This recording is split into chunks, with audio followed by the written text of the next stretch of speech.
Good afternoon, and welcome to BBC Two.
Hello and welcome to Back to the 80s, the podcast that travels back through time in a rose-tinted DeLorean. And yes, we finally got there. The 300th episode. 300 episodes of this stuff. I don't know how you put up with us. Not only 300 episodes, but all the other episodes that we've done as well. So when the music stops, or the interviews that we've done, Nerva Beacon, obviously you can put in there as well. And everything else in between that we've done. So thank you if you have stuck around for the last 7.5 years. Thank you very much. Really do appreciate it. And we also have a new presenter. As I mentioned last week, sadly Sam, Becca and Paula aren't on the podcast anymore due to scheduling and them doing their own thing and whatever, and good luck with whatever they're doing. But yeah, we have to have a new presenter, and I did mention last week the new presenter has already been on. They have already been a guest on the podcast, and no, it isn't Jenny. So that leaves only one person it could be. Let me roll my dice and see who that could be. Oh, it's come up as a 20, which means absolutely nothing apart from the fact that the new presenter is Matty Franklyn from Reuse Your Old Adventures. Hello. Hi. How are you? Not bad. It feels weird to be... Again, I'm still kind of getting used to the idea of doing a podcast without holding a book. Well, I mean, if you want to hold a book, then please do go ahead. That might not be what we're talking about, but... I'm holding, like, a DVD insert, so... There we go. So if you need to refer to that... That's like... I guess that's like the nicotine patch in this analogy. Yes. If you like Sherlock, you leave 3 of them. There's a 3-patch problem.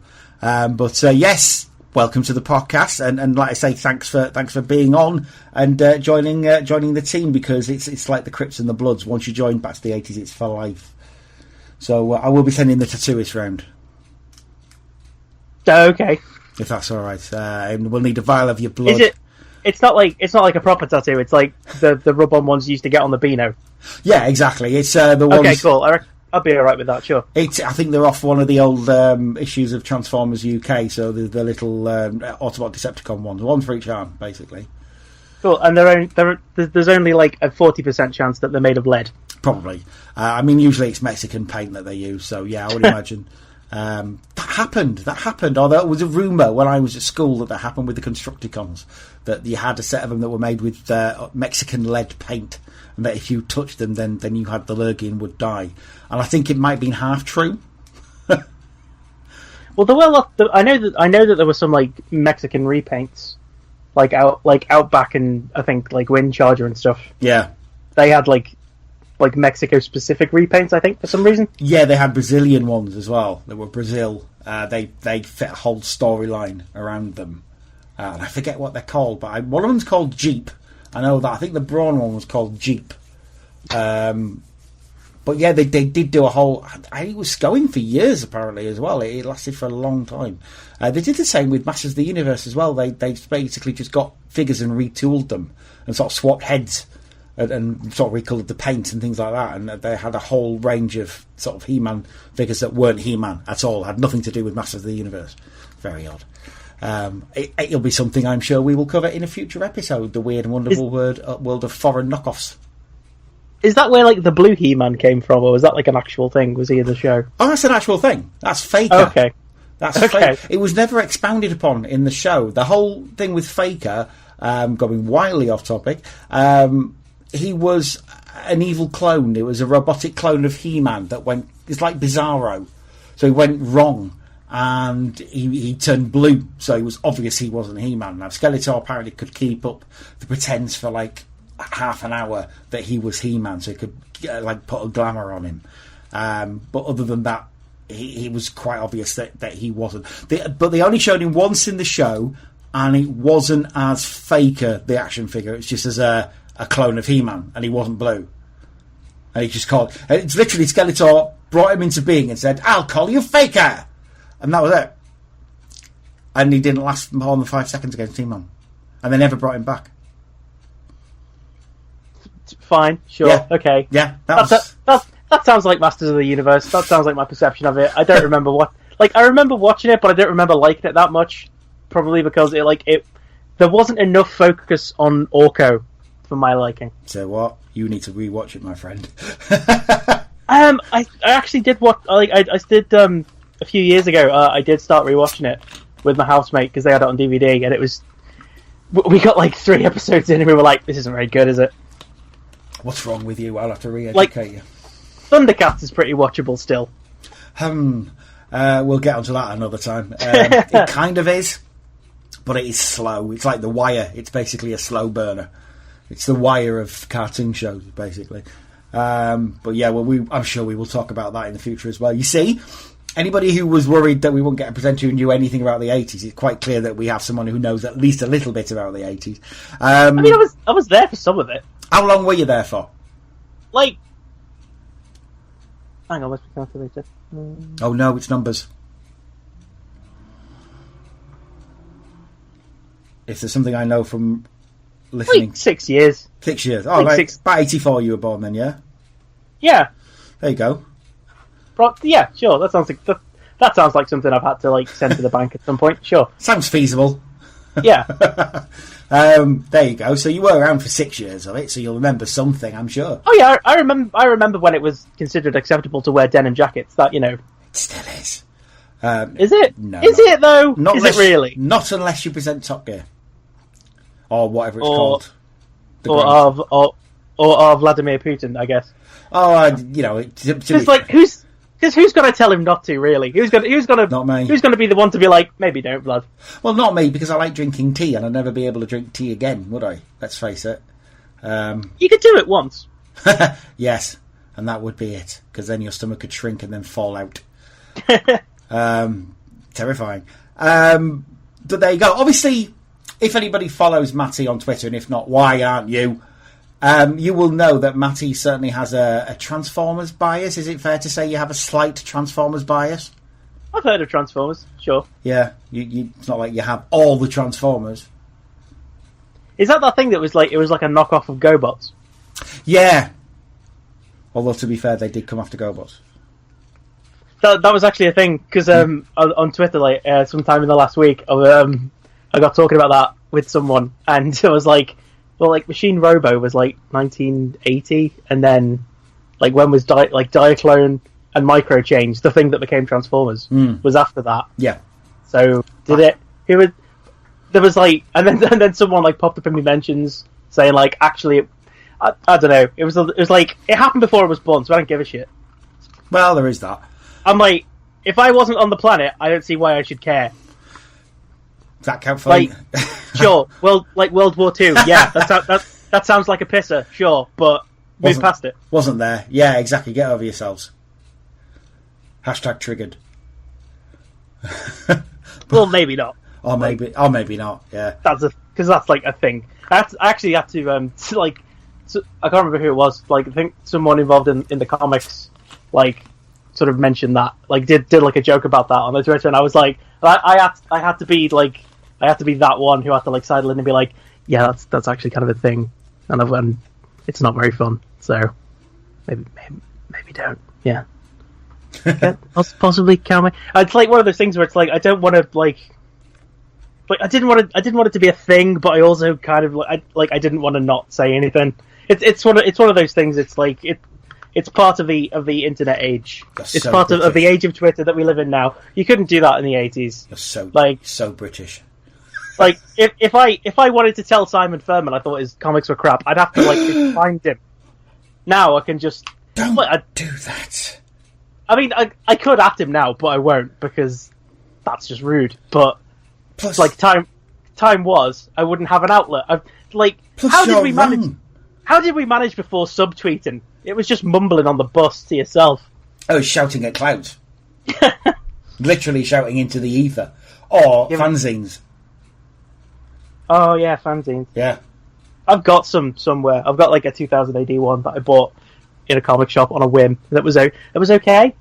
It's like I've read one zine, and like based on it, I'm prepared to countenance the existence of the format, I guess. Well, that's all podcasting is, just fanzines. It's just easier to produce this than it is a fanzine. It's fanzines for people who can't draw. Yeah, like me. I can't write articles and things like that, and it's utterly useless at that. But how dare you say that Simon Furman was crap? But then I am a crusty old G Waller. This is the generation gap, you see, because technically I suppose you're a millennial. Was I'm a gen. Now then, I found. Because I've never. If you like pushed me into the fruit and veg section of a supermarket, which is somewhere that I tend not to dwell, and said which one of these is an avocado, I couldn't tell you. Gun to my head, I couldn't tell you what's an avocado. However, I'd be like, is it this? Like, no, that's a kiwi. You'd sure know what the Haribo was, though, eh? Well, yeah. Yeah. I don't live on I might be a millennial, but I don't live under a rock. I know what Haribo. Actually, I think I might actually have Haribo in this room. I don't know. Of course you do. Don't count as your 5 a day. I did find that out the other day. But... Actually, I've got some Haribo in the house because I'm trying that experiment with the gold bears. Oh, what's that? Apparently, if you basically don't do this if you're under 18 and or by yourself. But apparently, if you get if you get like a bowl of gold bears and some hard liquor, and then pour the liquor on the gold bears, and then leave it, and then put it in the fridge, they just absorb the booze and they become like ultra booze. Ooh, doesn't sound feasible. But well, I've got some gold bears in the fridge right now, soaking in some white rum. So of course you do. I can probably report back at some point. Yeah, next week. Unless I die, in which case we'll have to wait until you do the Seance special. We'll have a new presenter when you get round to the Ghost Watch episode. Yes. Well, we might even do that this Halloween. Hopefully, you won't be dead then. You know. I would like to think not. Anyway. I could take or leave it. I'll see what happens. It's the hassle of finding someone else. It's too. Oh, I'm sorry. I wasn't considering your feelings. No, okay, sure. No, it's very selfish of you.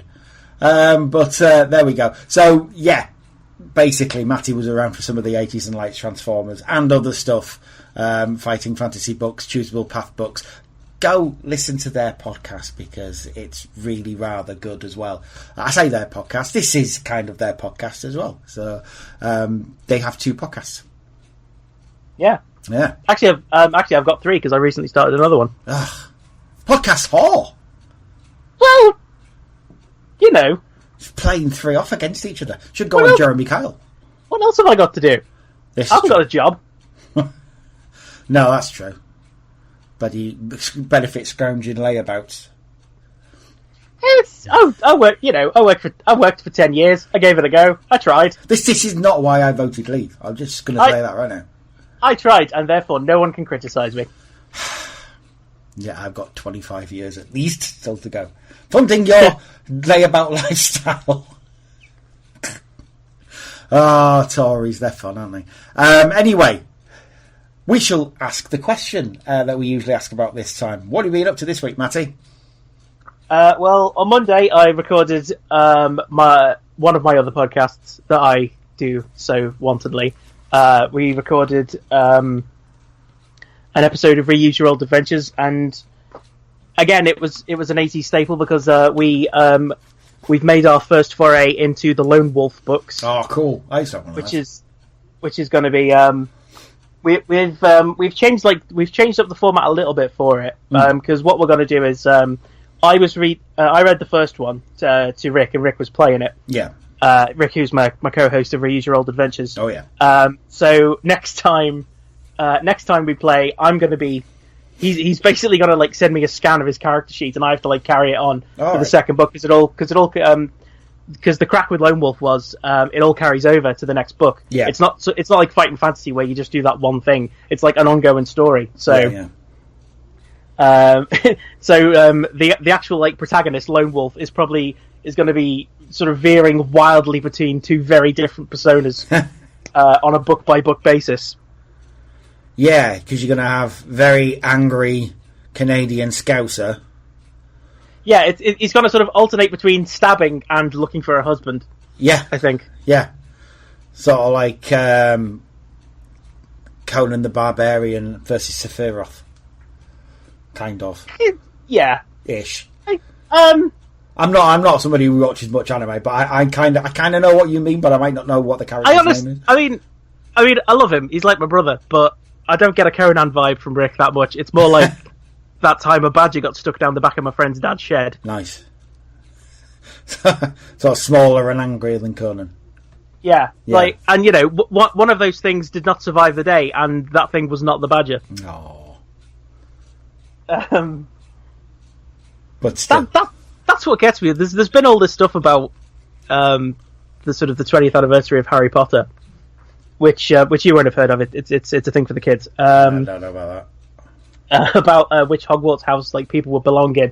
People are like, oh, Hufflepuff, they're like the sweet bumbling duffers, and it's like their house animal is basically the weasel equivalent of the Incredible Hulk. Yeah. Yeah, badgers are not nice, bumbly creatures. Them things will go for you if you piss them off. Well, yeah. I mean, the Wind in the Willows is probably the best representation of what a badger is like, because Badger in that is a bit of a hard nut and a bit of a twat. Yeah, he was like, it's like to the rest of the mustelids in the Wild Wood. Like he was like full on like the Dreaded. Yeah. He was like the Judge Dredd of Wind in the Willows. Nice. Yeah, basically he was, yeah. Oh, you've heard of Judge Dredd then? I grew up with Judge Dredd. I didn't know you were that old. Cheeky ass. I was born in 1976. I'm 40 years old. So you're actually older than you. See, I was doing a crack about the fact that in the comics Judge Dredd is like 60, but he's 76 now, I think. Like you're literally older than Judge Dredd. That's impressive. Thanks. Cheers. So why are you here again? No, I just. You asked me to be. Listen. I told Faustus, you summoned me for this bullshit. I did, and I don't know why. You put some booze-soaked Haribo and a copy of Inuyasha in a pentagram. You don't even know what Inuyasha is, probably. Yes, I do. I'm not that. I am not that old that I don't know what. I'm just not much of an anime fan. I'm aware of it. Well, I might be about to change that. So yeah. I'm aware of it. I used to watch some of the 90s anime back when they called it manga, because that's what the video company was that sold it. So I watched things like Monster City and Dark City and Ghost in the Shell. Didn't think much of it, if I'm being honest. What was the other ones I watched? I have watched Akira, and again, because I'm not Japanese or I've read the manga, I don't really get it, if I'm being honest. Basically, the sort of the point of Akira is a Japanese author saying, "Hey, do you remember when America dropped that atomic bomb on us? That was kind of fucked up, wasn't it?" Well, they have a weird obsession with that. I don't know. Did we ever talk about that? Yeah, I don't think we did. Anyway, here's Godzilla. I would say, well, they kind of did in 1958, but there you go. There you go. So another Reuse Your Old Adventure coming up. I must admit, I did listen to some of it today. I listened to the Blood Feud. Yeah, the blood feud of what someone on Twitter was kind enough to inform me was actually supposed to be pronounced Atheist. Apparently, you don't pronounce the L in his name. No, and I'm just supposed to know that, ancient Greece. Oh yeah, apparently. Obviously. Yeah. So the next one of those that we do, I will be thanking and name dropping that person to say thank you for telling me how to pronounce this thing, and also not shouting at me for my pronunciation of the word Minotaur. Minotaur. Which. Whatever. It's Minotaur. I should know. Bull dude. Whatever. I don't care. I should know. But there you go. Great stuff. What else have you been up to? What else have you been doing? Well, one of the most recent books that we did on Reuse Your Old Adventures was an Endless Quest, which was the TSR line of game books. And TSR were the original publishers of Dungeons and Dragons before they sold it to Wizards of the Coast. And we did one recently, which was Gamma World, which is the post-apocalyptic setting that they did. I've actually finally, after about 5 or 6 years, dug out the Gamma World, the actual RPG game starter set that I bought. Oh, cool! And I've started because I want to try and see because because I've always been interested in D&D. I've always wanted to play it, but it's like Maths, the board game. Yeah. I could do the storytelling aspect of it. It's the maths part. Yeah, but apparently there's numbers, there's apps now that you can get to do the sort of the mathematical heavy lifting for you. Oh, that's good, because not everyone is good at numbers. I'm not particularly brilliant, so anything like that would definitely be a help to me, and definitely someone like yourself who has definite trouble with numbers. Yeah. Because don't you have number dyslexia or something? Yeah, it's dyscalculia. The way that I describe it is, I know what a 4 looks like, I just don't know what it does. Yeah. It all gets lost in translation. Yeah. So I've been having a quick read of the rules of Gamma World, and hopefully at some point in the future I might be rounding up some of my friends to pretend to be post-apocalyptic squid people and vampire dentists and various other things. The usual. Yeah. So what have you been doing this week, Grandad? Yeah, so it starts. Well, I got paid this week, so oops. Transformers happened. First time in a long time Transformers has happened. I'm not the most prolific buyer of Transformers. Used to be. And then they sort of rose the price to I've got a mortgage, mate. And also they just haven't been bringing out ones I was particularly interested in. But the Titans Return stuff is really grabbing my eyes at the moment. I did see at Toys R Us they had a Trigger Happy, but sadly they'd lost him by the time I got there. However, they did have Breakaway, Getaway, and Twinferno, or Double Cross as I would call him. So I did buy those two, and I did buy an Ape Face because I love Ape Face and Snapdragon. As we discussed when you were a guest on this show, Matty, that I do love the Masters sort of era of Transformers, so Headmasters, Target Masters, Power Masters, anything like that, even Action Masters. I love them. Yeah, I mean that's like the era where I sort of properly got into Transformers. So yeah, I can relate to that. It's just I wasn't that fussed on the comics. See, and I grew up with the comics. We'll talk about this in a minute when we talk about the Spotlight this week. So I did buy them, and they're really good. I heard nothing but bad things about Twinferno, and I'm not sure why, because I really like him. I think he's really cool. He's got dragons for hands, isn't it? Yeah. How could you not like that? And his head, apparently, people don't like his head, but it looks like the head he had when he was in G1, so what's the problem? I don't get it, if I'm being honest. But then, I've always been a bit weird with Transformers. The ones that everybody wants, generally the ones that I couldn't give a shit about, like Fortress Maximus.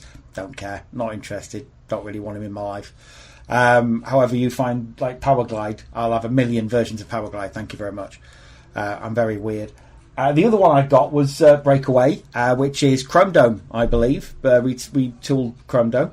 I kind of want Chrome Dome if this is what he's like, because Getaway, Breakaway, whatever, I really like him, but then I really liked all the Power Masters anyway.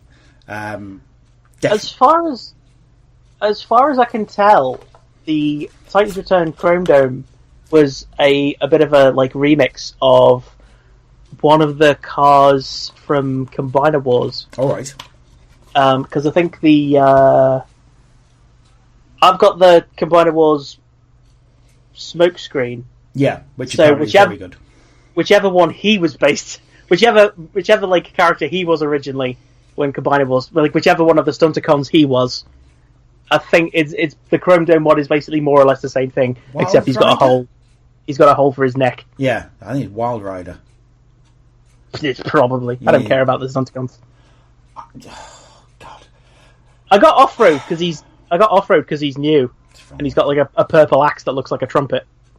Well, obviously. Why would you not want him? Exactly.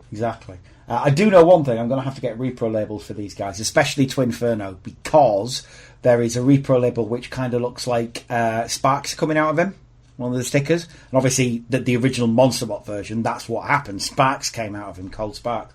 Yeah, it was the days when it was considered an acceptable practice to stick what is essentially a Zippo lighter inside a toy for children. No, they're cold sparks. They couldn't possibly have set anything on fire. I'm sure someone tried. Oh, I tried. I tried setting fire to loads of things, but it's impossible. You can't do it. They're not that type of spark, fam. But yeah, I do like the fact that the Repro label has the cold sparks coming out of it. Yeah, I definitely need to get trigger happy, and I definitely need to get misfire. But I think we've spoken of this on Twitter anyway. I love the mad, insane colours that came out in that era of Transformers, and sort of bright pink. Yeah, I'm gonna need it because it's gonna sear my eyes completely. So yeah, good things. And Eight Face is really dinky and really cute, but the only problem is that it just makes me want a big version of Eight Face. That's really what's annoyed me, is the fact that most of my favourite characters from that era have just been heads. Yeah, like Fangry. Yeah, like my probably all-time favourite G1 Transformer of all time is Squeeze Play. Yeah. And they did a Squeeze Play, but he's just a head. Yeah. Did the same with Horrible as well, didn't they? Excuse me, every third-party company, what the fuck? Yeah, I'm surprised they've never jumped on Fangry, the Master Genius and all that lot. Isn't this what you people were for? No, because they're too busy making a million versions of the Constructicons. Yeah, I do remember, like... Oh, I remember when we used to do the news on this podcast, like a couple of years ago now, but where every week we'd do the news, and every week it was, someone's bringing out Constructicons, like the other two companies that already have, and then, they're all doing Bruticus, like the other two companies have done, and they just did the same things over and over and over again. It did get to a point around, like, 2014 where it felt like the logical end game of that whole arms race was someone would make like a 1-to-1 scale Devastator. Oh, please. And it would literally just be like 6 construction vehicles that you have to, and you need like licenses for them and stuff. Yeah. Oh, that would have been awesome though. I'm pretty sure, I can't remember who it was, I think it might have been Make Toys. They did like an April Fool's one year where they said that they were going to do a Unicron that was like 9 feet tall. Nice. And some people were like, "Oh, I'll buy that." It's like, "Oh yeah, of course, yeah." Sure. Well, that's part of the reason I don't really go on Facebook groups about sort of Transformers groups. I go on the Transformers YouTube community because there's the guys there that I really like the company of and that. But there are some of the groups that are just really just horrible and toxic, and you're not a real fan if XYZ, and it's like. Doesn't matter what you can be a massive Transformers fans and own none of the toys. You just like the fiction it's like Warhammer. I don't play the games. I haven't played the game since I was 15, but I really like the fiction and I really like looking at what other people do. I'm still a Warhammer fan. I'm just a Warhammer fan in a different way than somebody else is. And it's that's the way I feel about Transformers as well. You don't have to be buying third-party toys like that all the time to make yourself a massive Transformers fan. Just enjoy Transformers, isn't it?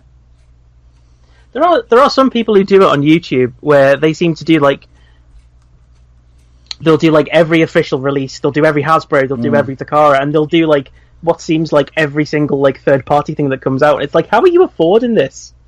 With some of them, like Vangelis. He either gets sent it sometimes and he makes enough off his YouTube channel that he's able to fund it. Vangelis being probably the best one, I think, around at the moment. I haven't watched any of his videos in a while. I'm not sure how many he still makes, but he certainly was the best. Some of them shill like you wouldn't believe. So they will just get sent stuff and they'll say it's brilliant when really clearly it isn't. But, toys, eh? Somebody was asking me about this the other day about Transformers videos these days, and I'll do the odd one and I'll do the odd review, but I never get that many views and I don't make any money off it, and I don't really want to. I just do it to show my mates what I've got. But I remember sort of 8-9 years ago, 10 years ago even, it was big Could be big business made out of Transformers reviewing, and I don't think so anymore. I think there's just... YouTube's changed, and not for the better. I think there's just too much shit, like Jake Paul and all that kind of crap on there at the moment. It'll probably come back, but I think at the moment, it's sort of... YouTube's heading in a very different place than toy reviewing. Which is a shame, because I remember when you used to have a sort of group of mates, and you'd all make videos, and it'd be like a massive show and tell. It used to be just fun. But it sort of isn't as fun anymore for some reason. Guess I'm old. It's one of those things. I think it happens with, the sort of... The internet is like a sort of constantly changing ecosystem. Oh, yeah. Because I remember, like, when like YouTube changed its monetization rules, because it used to be that, like, you would get money if someone clicked on your video. But then they changed it so that it was the amount of time that they watched or something. And like some people's like YouTube livelihoods just essentially vanished overnight. Oh, absolutely. Well, they've demonetized a lot of wrestling videos now as well, apparently, because they're saying wrestling isn't entertainment. And people don't watch it for entertainment. And it's like, I do. I watch quite a lot of wrestling videos. That be people commenting on it and like what culture and things like that. What is it if it's not entertainment? I know. You tell me. But apparently it isn't. I mean, the ones that need to be demonetising are reaction videos, because there's no talent involved in that at all. I mean, some of them are literally just people watching something, but not having a reaction, just watching something, and it's like, that's a bit weird. I don't mind if somebody's got big, massive comedic reactions to things. That's fine. But when they're just literally just like the royal family, just sat there watching stuff, that's a bit boring. I don't get it. But then you again, say that, but like, isn't there like an actual TV show that is basically that? Yeah, but that's Gogglebox. They've all been. They've still had to have auditions, so the people on that show are the best of the best. So their reactions are going to be interesting or funny, or and obviously that's edited anyway. It's not. It's a finely curated menagerie of freaks. Exactly. It's not just some bloke saying, I'm going to watch the latest, and this is the weird one, Epic Rap Battles of History video. Why would I want to watch a reaction video of that? I'd rather just watch the video. Thank you very much. The best ones are the Doctor Who ones, because some of those are hilarious. It's just people crying. Just lots of people getting really... Especially the worst ones were the ones where Matt Smith regenerated into Capaldi. And people were losing their shit. I mean, some of them were seriously traumatised. Actually traumatised. And I'm thinking, well, I'm not being funny, but I've seen this a few times now. It's upsetting, yes, to see someone go, but it's not, oh my god, I'm going to die. And it's like, people are strange, what they react to, but there you go. That's people for you. Speaking of Doctor Who, I did actually buy a colouring book this week, and it was a Doctor Who colouring book, which is hilarious. I didn't even know they did those. Oh, everything's got a colouring book now. Transformers doesn't. Well, it does, but apparently it's not very good. It is an adult colouring book. I saw it on Amazon and I read the reviews, and apparently it's just upscaled pictures from the internet of Michael Bay Transformers. Can't imagine they'd be much fun to colour. That just sound a bit fiddly. Yeah, I'd rather it be G1, because if you can go on eBay and find loads of old G1 ones, sadly the paper on those aren't very good. I did have a few of those a long time ago. They should totally do proper adult colouring books of G1. They could use either IDW character models or even the cartoon character models. Don't use the Dreamwave ones, because they're all like they're taking a shit. And that's not fun. But yeah, let's have a Transformers colouring book, because I've got the Turtles one. That's fun. I've got a bajillion DC Comics ones, and they're all fun. And I've even got a Star Wars one, which is great, because the Imperial stuff is all black or white or grey. It's much more fun colouring the Rebels in. It's kind of easy, yeah. Don't get me wrong, it's fun to colour in Grand Moff Tarkin. I'm thinking, never in my life did I think that I'd be colouring in Peter Cushing. That's a bit of a surreal moment, but it is fun. See, now I want someone to do a Hammer horror one, so they can do like, what was that one, like Blood of Frankenstein, the one where Christopher Lee played the monster and he was all like mangy. Yeah, you could do the is it The Curse of the Wolfman with Oliver Reed in it? Something like that. That's a good one. That was his first ever role. No, I don't think Oliver Reed actually ever played a Wolfman. I think that was just the general vibe he gave off. No, he did play the Wolfman. Honestly, he didn't take much acting, but he did do it. I've seen it. It's not very good. Of course, it's not very good. Warren Mitchell's in it though. Alf Garnett himself, which always freaks me out. But yeah, they should. Unless Oliver Reed and Warren Mitchell wrestle naked in front of a fireplace, I'm not bothered. No, it wasn't quite as D.H. Lawrence as that, I'm afraid. No, he's such a whore. Like, stop falling in love with everything. Well, no. God's sake. There we go. But that's been our week. So Matty's fallen in love with other things because that's what Matty does, and I've been colouring while listening to the TV Cream Doctor Who podcast, which is always fun. Even though I've listened to it a long time. But it's always fun. There we go. We shall be back in a couple of minutes because we'll have a break now.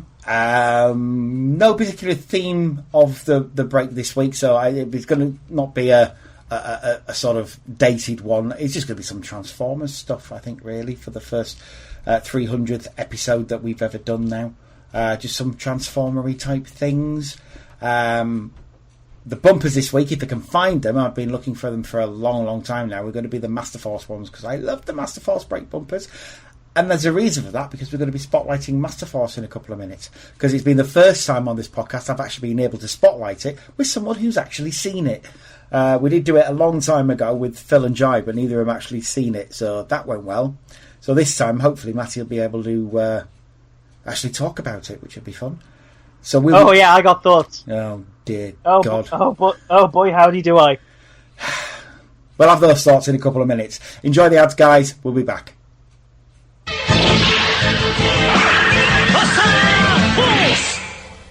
New Transformers are here. Incredible new Headmasters, and the driver of the vehicle becomes the head of the robot. Headmaster Transformers. They've got the power to surprise. And when the head enters the robot's body, you get a readout of its power. And our new Decepticon Headmasters will give us more brain power than ever. Transform, you monsters, and prepare to attack. Headmaster Transformers. They've got the power to surprise. It's sold separately.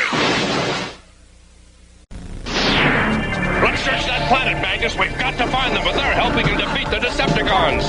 Look, it's the Headmaster Autobots. Incredible! Yes, the driver of the vehicle actually becomes the head of the robot.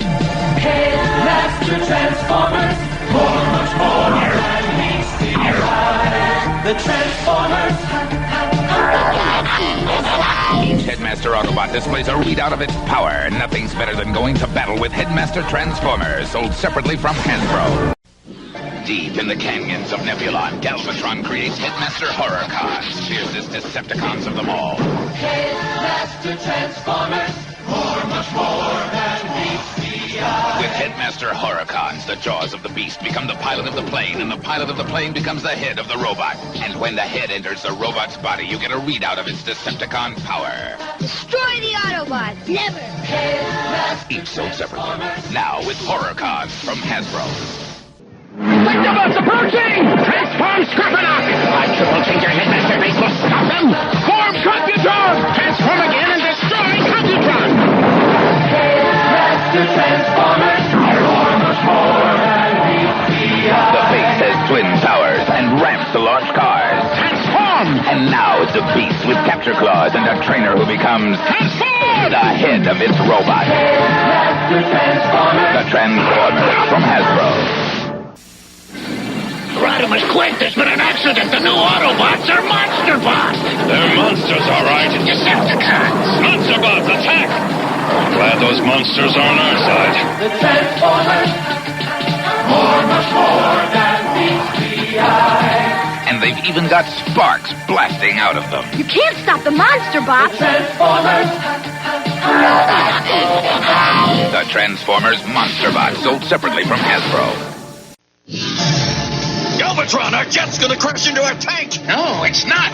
They're going to transform into one robot. Introducing Duocons, Decepticon 2-in-1s. They think they're twice as tough as any Autobot, and maybe they are. The Transformers. But they haven't met the Throttlebots yet. Much more than meets the eye. The Transformers. Now collect over 50 Transformers decoys free in specially marked packages. You can trust me, Rodimus. You can trust me, Galvatron. Introducing the Transformer Double Spy. From a supercar, he can transform into a heroic Autobot or an evil Decepticon. Now discover the clones. Decepticon clones. Look identical, but one transforms into a Puma, the other into a Hawk. To fight Autobot clones, one of these twins transforms into a jet, the other a dragster. Now available Transformers decoys in specially marked packages. It's Fortress Maximus. Fortress Maximus! The colossal Headmaster Autobot City. Look! The Terracons are attacking. Transform Fortress Maximus. Master Transformers! From city to battle station. Terracons, form above us and destroy Fortress Maximus. But Fortress Maximus transforms again, this time into a robot so humongous a separate robot becomes its head. Its power's awesome! Transformers! From Hasbro.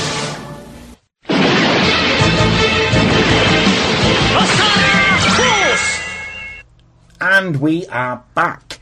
Hope you enjoyed the adverts. I know I did. Yeah. So, Transformers Masterforce. Chojin Masterforce, I believe it's pronounced in Japanese. Chojin Masterforce. Transformer Chojin Masterforce. It's a Japanese animated series. Now, for a little bit of background, in the West, not many of us actually knew that there was such a thing as Transformers Masterforce for a long, long time. I remember the Transformers cartoon, the Western one, being on in the UK, but not as much as you'd think. It was on Whack-A-Day, sometimes in the school holidays. Mostly it was actually GoBots rather than Transformers. And even then you only got 5 minutes of an episode per day for 5 days. So like one episode a week. Not much. You also got Sky One showed the cartoon as well, like season 3 stuff. But most people in the UK didn't actually have Sky One until sort of the mid to late 90s. So not a lot of people saw it there either. Mostly in the UK, we got a Transformers fix from the comics. So you will hear a lot of us crusty old Transformers fans going about how great the comics were, the Transformers Marvel UK. Then the young people will say, well, actually, Lost Light is better. And we'll say, no, it's not. And we won't agree because there's a generation gap going on. Is there? Because I was there in the 80s and I didn't get it. What didn't you get? They were just boring. Why were they boring? I don't know. It's like... I mean, this is just... I mean, I'm having to sort of like think back over the gulf of time. But my sort of impression of them when I read them was the characters all kind of seemed the same. If that makes sense. There wasn't very, like... I don't know. It's like... A lot of the dialogue felt very stilted to me. Yeah, Furman's dialogue wasn't always the best. It was very Marvel in the 80s. By which I mean by the celestial spires and like a great predator. By the hoary hosts of Hoggoth. Yeah, a giant predatory bird. There are certain things called Furmanisms, and you will sort of see people taking the piss out of them. And yeah, it is that sort of stilted Marvel dialogue. So I can understand where you're coming from on that one. And again, yeah, I understand where you're coming from with the characters seeming the same. He did use a lot of the same characters, to be fair. He had his favourites that he sort of stuck to. It's kind of like along the lines of the Beast Wars cartoon. There were that many characters he could pick from. If he truly had tried to use all the Transformers characters, there's just too many of them. Or there were back then, and what Hasbro and Marvel basically wanted them to do. The luxury that James Roberts has is that he isn't selling toys, and I do try and point this out to people on a regular basis. If you haven't got that pressure that you have to actually sell toys every month, then you can use whatever characters you like, and you can build narratives around them. Well, there is an element of that in. I haven't seen it in Lost Light yet, but certainly in More Than Meets the Eye, There was like a couple of issues where suddenly Crosswise was relevant. Yeah. And then he was in it for like 2 issues because he had a toy out and he was never seen again. There you go. And you got a lot of that in the Marvel comic as well. that you had to use certain characters. Sometimes Buddy Ansky would just fuck them off and just use his own characters. Didn't always work out because you got characters like Scrounge, and you got the guy who was the Space Bridge Spanner or something like that, I think he was called. He actually transformed into the Space Bridge, and it was a bit weird and not very good. So yeah, I mean, the US comic, I can certainly understand why people don't like that. It is very Marvel in the 80s. The British comic, they were a lot better, and I would suggest anybody who hasn't read it in a while to go back and read it. I have tried to get into Lost Light, and I have tried to get into More Than Meets the Eye. It's just not aimed at me, is what I would say. It's aimed at younger people, or people who are of a certain disposition. Or... Have you tried Optimus Prime? I haven't yet. I haven't yet. I think you'd probably prefer Optimus Prime, to be honest. Yeah, because I'm old. So yeah, I might do that, and I'm sure I will come back to Lost Light and all that when they. The good thing about comics is that nothing will ever stay the same for amazingly long. So James Roberts eventually won't be doing it anymore. So they will get a different creative team on it, and that's the time to try it again. And can't ever write Transformers comics off. Just like you can't ever write Batman off or anything like that. If you don't like what's going on at the moment, come back in a bit. There'll be something different. And I would never say... I've seen a lot of negativity online saying, I hate Transformers comics, I'm done with them, ruined forever.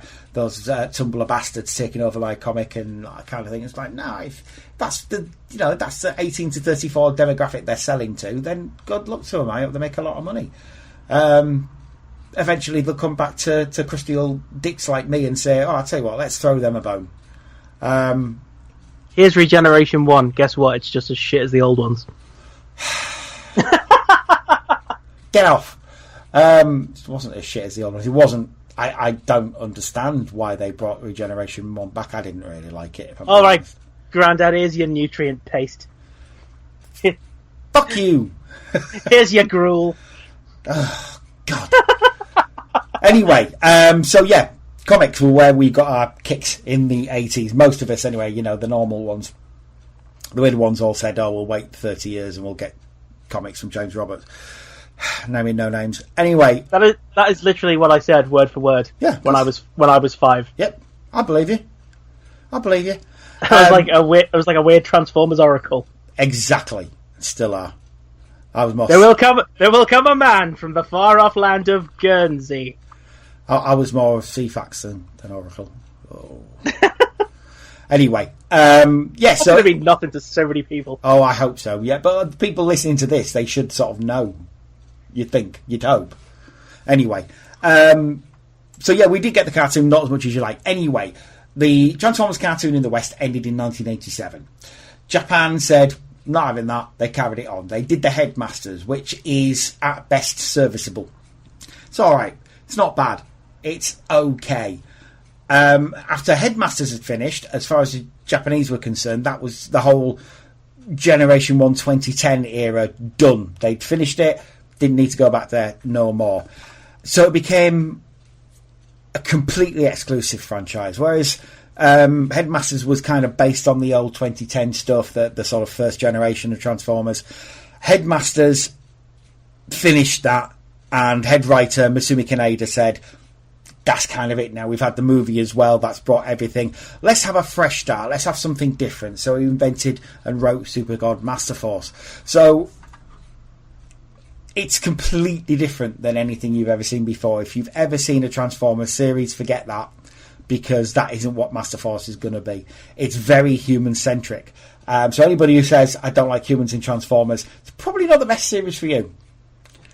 Because the basic theme of Masterforce is that humans take Transformer form to protect their own planet, and Transformers kind of, not completely, but kind of become background characters in their own show. Well, here's the thing. For years I thought I didn't like the idea of humans becoming like ancillary components of Transformers, like heads and guns and butts, whatever the Power Masters were supposed to be.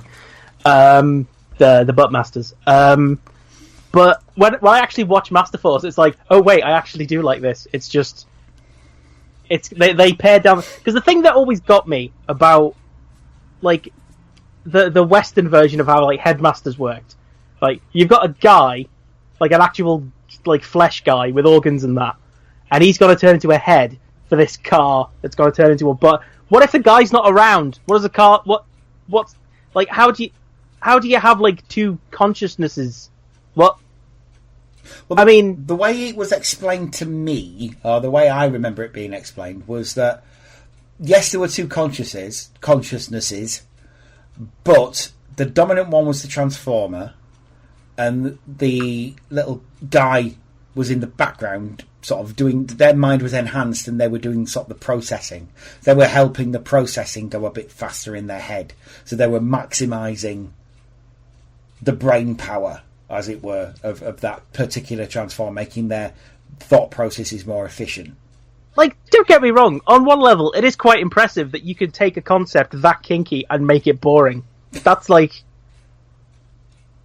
you're working with a kind of like anti-inspiration there. It's like the architect guy from Discworld, Bloody Stupid Johnson, the guy like who like if he designed a fountain, it would end up being like a surface-to-air missile.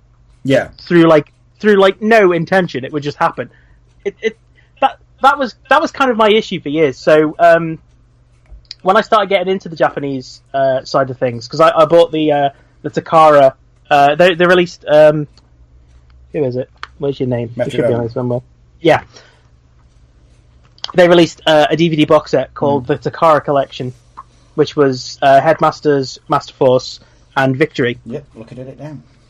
And also Zone, which I think was just an OVA. Yes, it was, yeah. And not a very good one. I like it. It's perfunctory. I like how weird it is. I know which bit you like. Well, yeah. I know which bit you like. That was kind of the thing.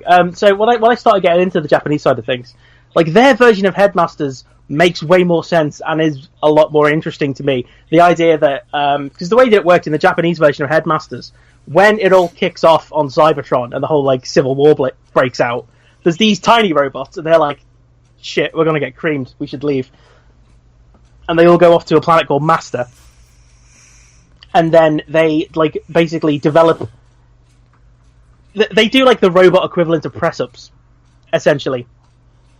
It's like when Batman fucks off to Tibet for 5 years to do press-ups, and then he comes back and he's Batman. It was kind of like that. They like develop the ability to turn into heads to plug themselves onto like what is essentially power armor. Yeah, mech suits effectively. Kind of, yeah. They're called transtectors. Transtectors, yeah. And like that made a lot more sense to me. That was like when I first like got into that side of things, I was like, okay, I'm a lot more comfortable with this idea. The idea of there's a tiny robot that becomes a bigger robot, because rather than there's a car and it's got a consciousness and it turns into a headless robot, and then there's this guy and he's like a separate consciousness, but then they sort of merge together and it's like this weird sub-dom relationship, except it's boring somehow.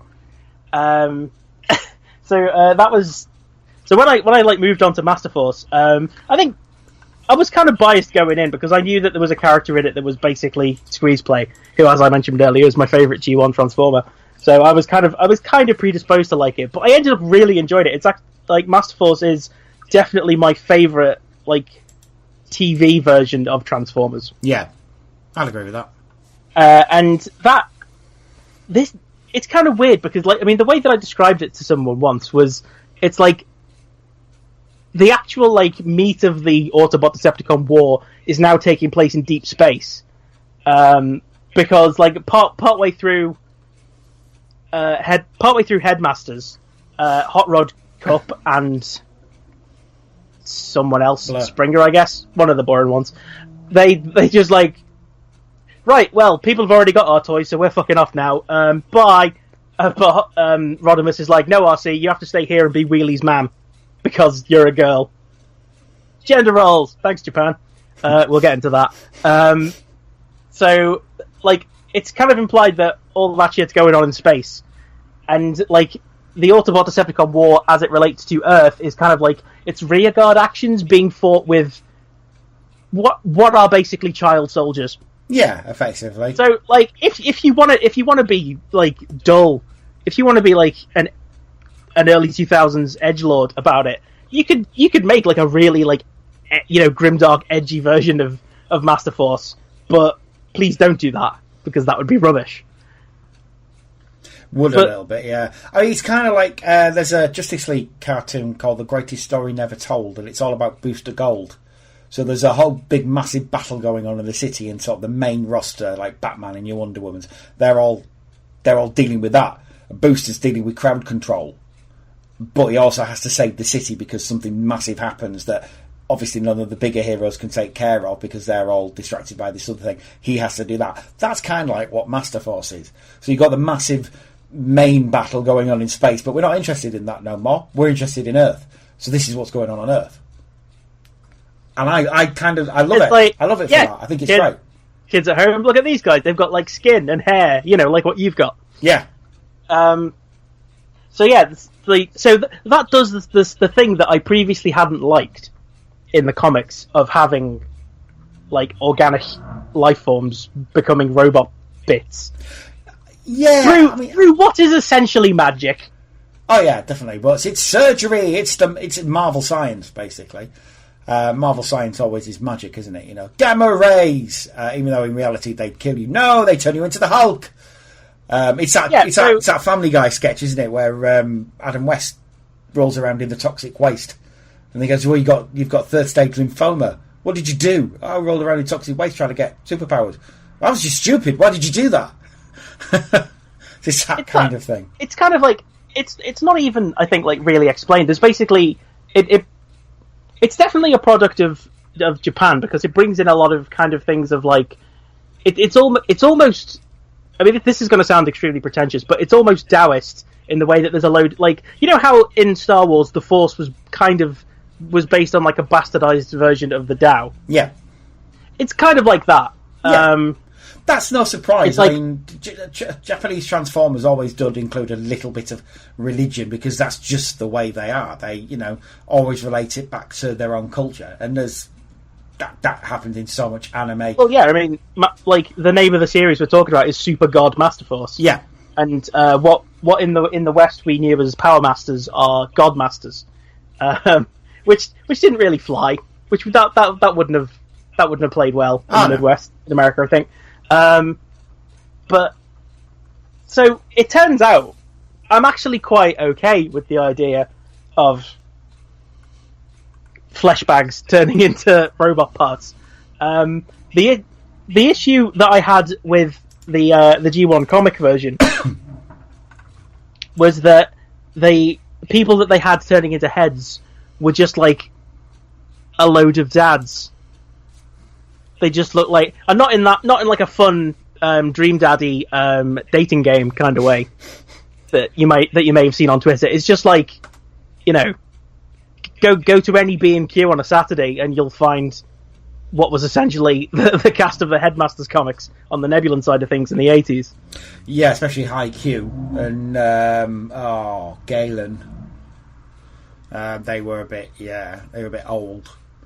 But I think that was. I mean, I guess I don't know who these characters are because, like I said, I didn't give a shit. So yeah, they were a bit old. None of it's kind of stuck. The only cool one was Stylar because he just was always worried about that was Chrome Dome's head, and he was paired up with essentially because now Chrome Dome's a cool character. He's a surgeon, and he's manipulate all these memories, and he's basically Matt Damon out of Inception. But back in the day, he was a computer programmer, and he was the most boring man in existence apparently. And they paired him up with Stylar, who's essentially this foppish dandy who just like, the fuck am I doing with this dullard? And again, to take a concept like that and at least to me make it not compelling, they just didn't do anything with it. It's kind of weirdly impressive. That's the problem with it is, Matty, that they just didn't do anything with it. It was so. This is a great example of the comic being used to sell toys, because the comic, the cartoon, any associated fiction made nothing of the conflicts that these characters would have. They were just, there's the Headmaster component, there's the robot, they get on, and the head goes onto the robot, and there we are, no conflict or anything. And the comics now have just basically just said never happened. It just doesn't happen. So there you go. Just little robots turning to. They've taken the Japanese route, which is understandable. It's fictionally, it's easier to deal with.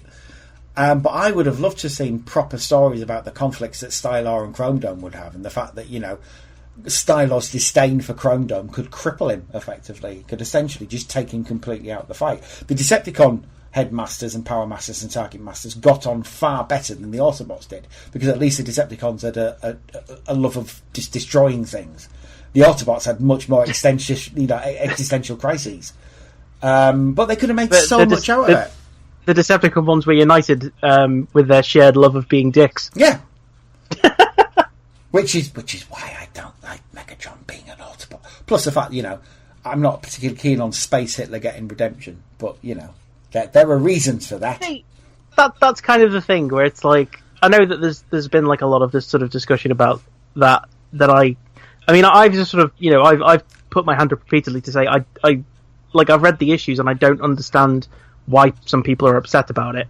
No one's at the sort of time of recording, no one's sort of come forward and talked. I haven't had a discussion about it with anyone, but my kind of view is that Megatron's not real. So comparing him to like Hitler or Pol Pot or anything like that, I think kind of I think it unintentionally works to minimize the actual real life atrocities that these people committed. You can't compare this megalomaniacal robot gun that was a toy from the 80s to history's greatest monsters. I think I'm sort of coming from a position where fiction is kind of like a controlled environment in which to explore these things. So, which isn't to say that I think, if anyone is dissatisfied with how things have turned out in Lost Light, I don't think, if they're dissatisfied with it, I don't think they're wrong, because I think a lot of the time there is no objective right or wrong answer in terms of fiction. How you react to fiction. It's some people will react differently. Exactly. It's one of those things. That's straying off topic. Slightly. Oh, absolutely. Sorry. Yeah, I mean, my position very, very clear. I don't particularly like it because Megatron is evil. The whole point of Megatron is that, as I said, he is Space Hitler, effectively. He's this character who's killed millions and millions and billions of beings, not just Transformers, other beings as well. And, it's alright, though, because he said he's sorry. See, I found it quite interesting because what is kind of called Season 2 of More Than Meets the Eye, which is about, which is where they have, Megatron on board. Yeah. So, for me, my sort of main impression of that whole season, if you want to call it that, of the comic, was Megatron sort of directly being confronted with his personal failures, and the negative effect that his existence has had on the on the galaxy. So, I mean, there was the whole they did a storyline about going back in time.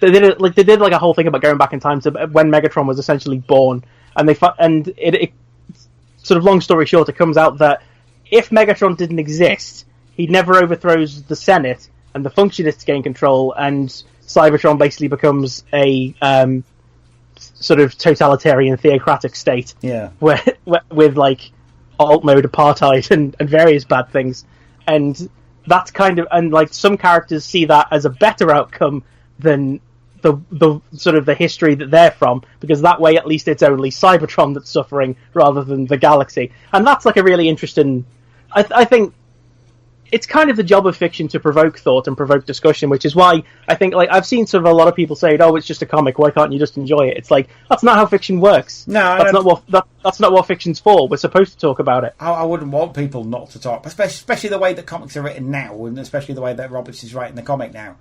It is meant to provoke thought, and I'm sure it will. And one day we'll discuss it in more detail. Let's get this back on topic. But so Masterforce is kind of my favorite because I like the characters. It's a very different approach to Transformers. It's not an approach to Transformers I'd ever really seen before, or since really. Kind of, yeah. It's almost like they took a non-Transformers concept and bolted Transformers onto it. It's a little bit Sentai. And there's nothing wrong with it. It's not full Sentai, but it is sort of getting on for what Sentai may become, Yeah, I don't know if you've ever seen any of it, but certainly sort of based on my experiences with both franchises, Masterforce feels more like a Brave series than a Transformers one. I've seen a bit of Brave, yeah, not a lot. If anyone doesn't know, the Brave series is essentially when it's sort of like, I think it was like when Beast Wars was like first sort of kicking off. Takara kind of they kind of like wanted to keep one foot in the non-animal transforming robot.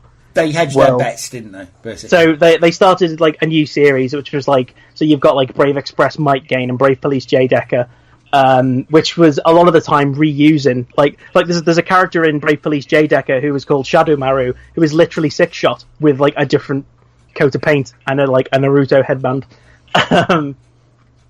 And there's a character in that called Duke Fire, who was based on an unproduced concept for Rodimus Prime that turned into a fire engine. So that was kind of like how they reused it. And Masterforce, like the way Masterforce feels when I watch it feels more like a Brave series, because those are about, here's some people, some of the kids, and some robots. Oh, adventures. It starts off with it's got the sort of the advert aspect is very prominent in it, and I think sometimes it works against like actually telling a good story, because I watch stuff like Kamen Rider, yeah, so and Super Sentai, so like I'm not a stranger to a TV show that is essentially a toy commercial. Buy toys, henshin. Yeah, essentially, but most series I've seen of Kamen Rider especially, they do approach like they don't shy away from having like as sophisticated a narrative as they can like bolt onto this to this toy commercial. Oh yeah, well, the first one I ever saw was Decade, so I mean that's quite a high concept. Is that stuff, that's dealing with a lot of concepts as well. That's kind of a weird one to start with, really, because it's because it was the 10th iteration since it came back since the show came back in 2000. So you must have had like no idea what was going on when he's going all to these like. Although it's supposed to be like parallel world versions of the earlier ones. So yeah, I mean the good thing is that it was sort of a taste of everything. So I could go back and sort of look at the ones I found interesting, and it gave kind of reasons that they were there. So I don't know. It was kind of an interesting way to learn about that universe. It's like getting like a box set of like whiskey miniatures for Christmas. Yeah, exactly like that. Yeah, a little bit of a 2-episode taste of each one. And if I liked the taste of something, I could go back and watch that thing. So yeah, like Fies and stuff like that. I really liked Den-O, so I've seen Den-O because of that. And yeah, I think Den-O was the only one where it wasn't like a parallel version of it, and that was because Den-O was so popular. Yeah, I quite like Den-O. But that's cool. The way that it's handled in Masterforce is slightly less elegant. I think it's probably the most charitable way to say it. It was 1988, so true. Because it starts off with it's all about the Pretenders. Yeah, I bought my favourite versions of the Pretenders. My absolute favourite. I never got on with the Hasbro version of Pretenders. These giant 35-foot humans. It was just silly, and it just never worked for me.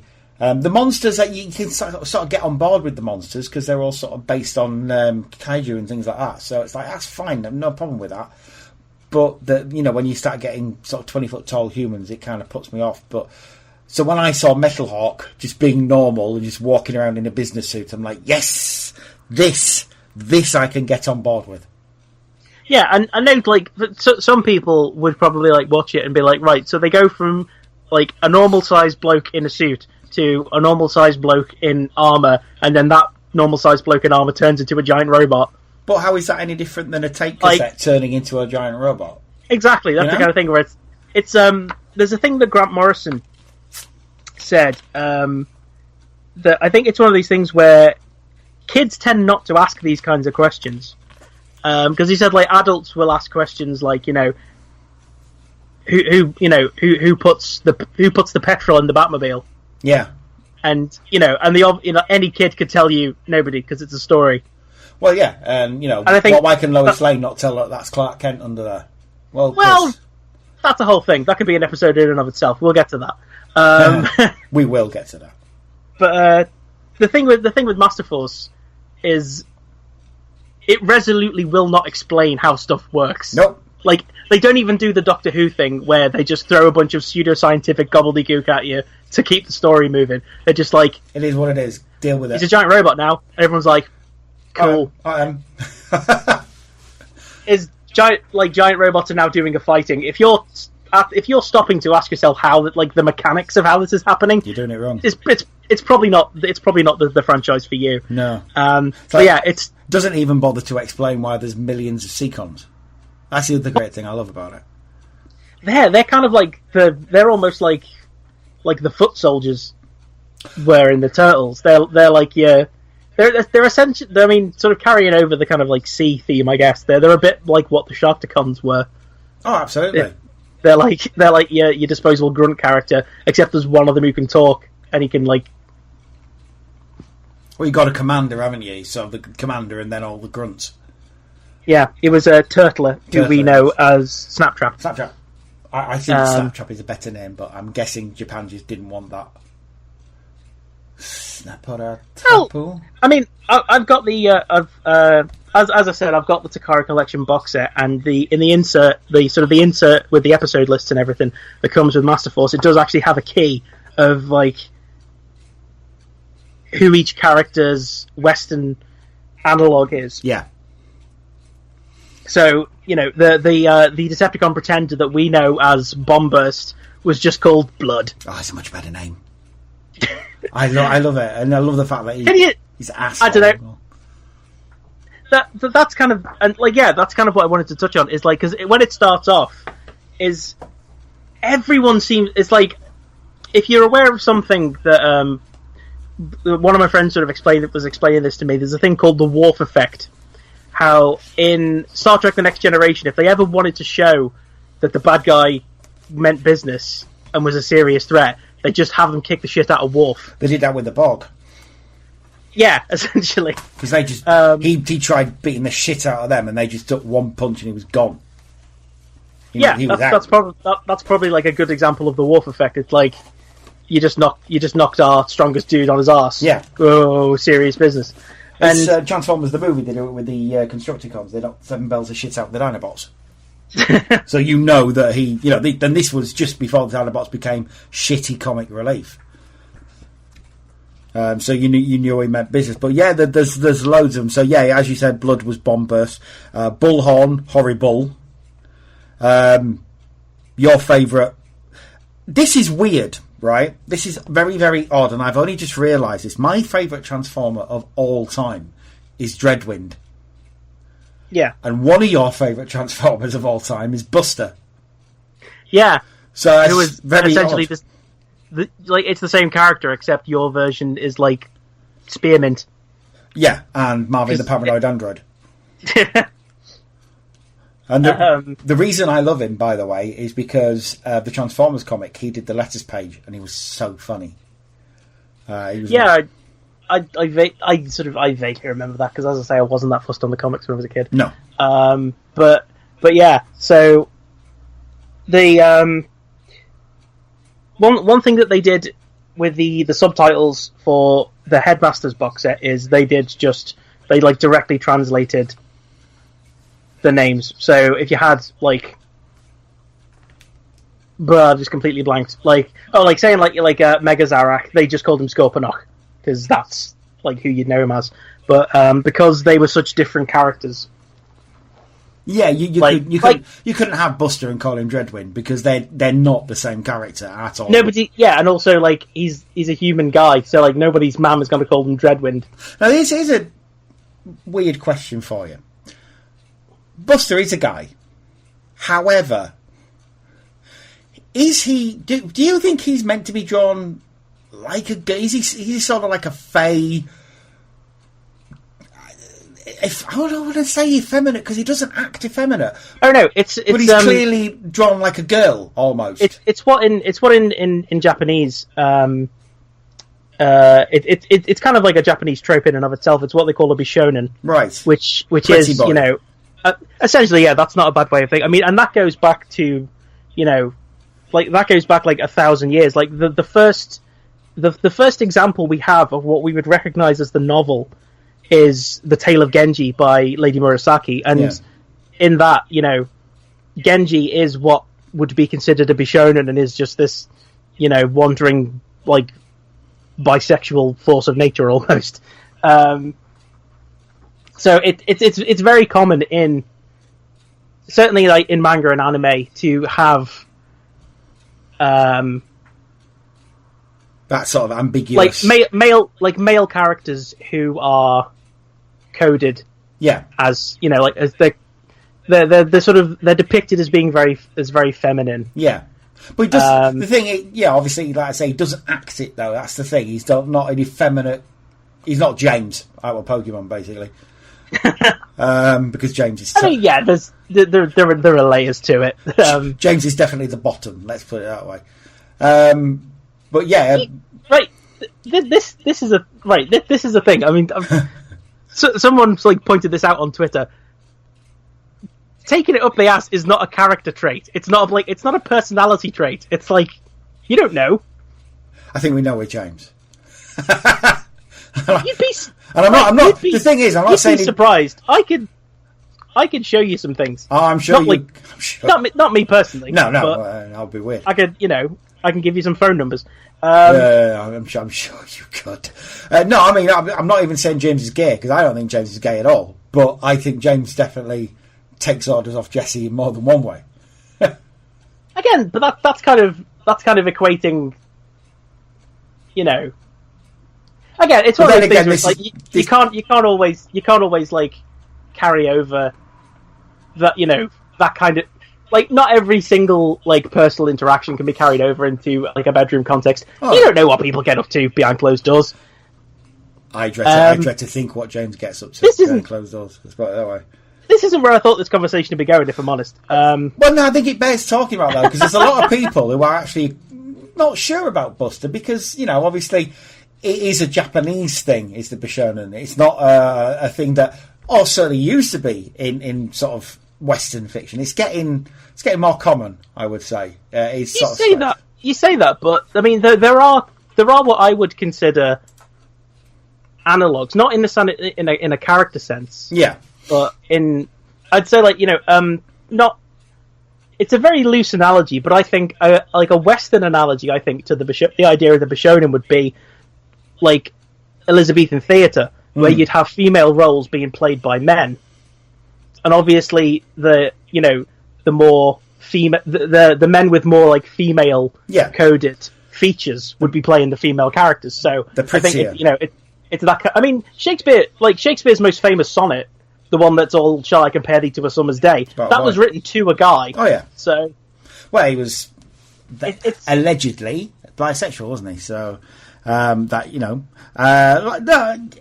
say, I mean, there's certainly characters in fiction like Piers Gaveston in Edward II, I think it was.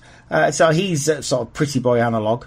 They do show up, but I wouldn't say in sort of modern Western fiction until quite recently. They were sort of, I think, as Japanese culture sort of pervaded Western culture a bit more, that the yaoi and all that kind of thing. I guess, but then you've also got stuff like the works of Oscar Wilde, with like the picture of Dorian Gray and stuff like that. So I think it's kind of always been here. I think it's possibly been it's come to slightly more prominence. I think it didn't help that we were all a bit scared of homosexuals for a long time in this country and in the West in general, whereas in Japan and places like that it was a bit more fluid. Perhaps it was briefly illegal in the 19th century as part of their westernization program, but then they illegalized it. It's one of these things. It's it's kind of really weird. It's not illegal, but it's also kind of not allowed. Yeah, if that makes sense. Frowned upon. It's kind of seen as a bit weird.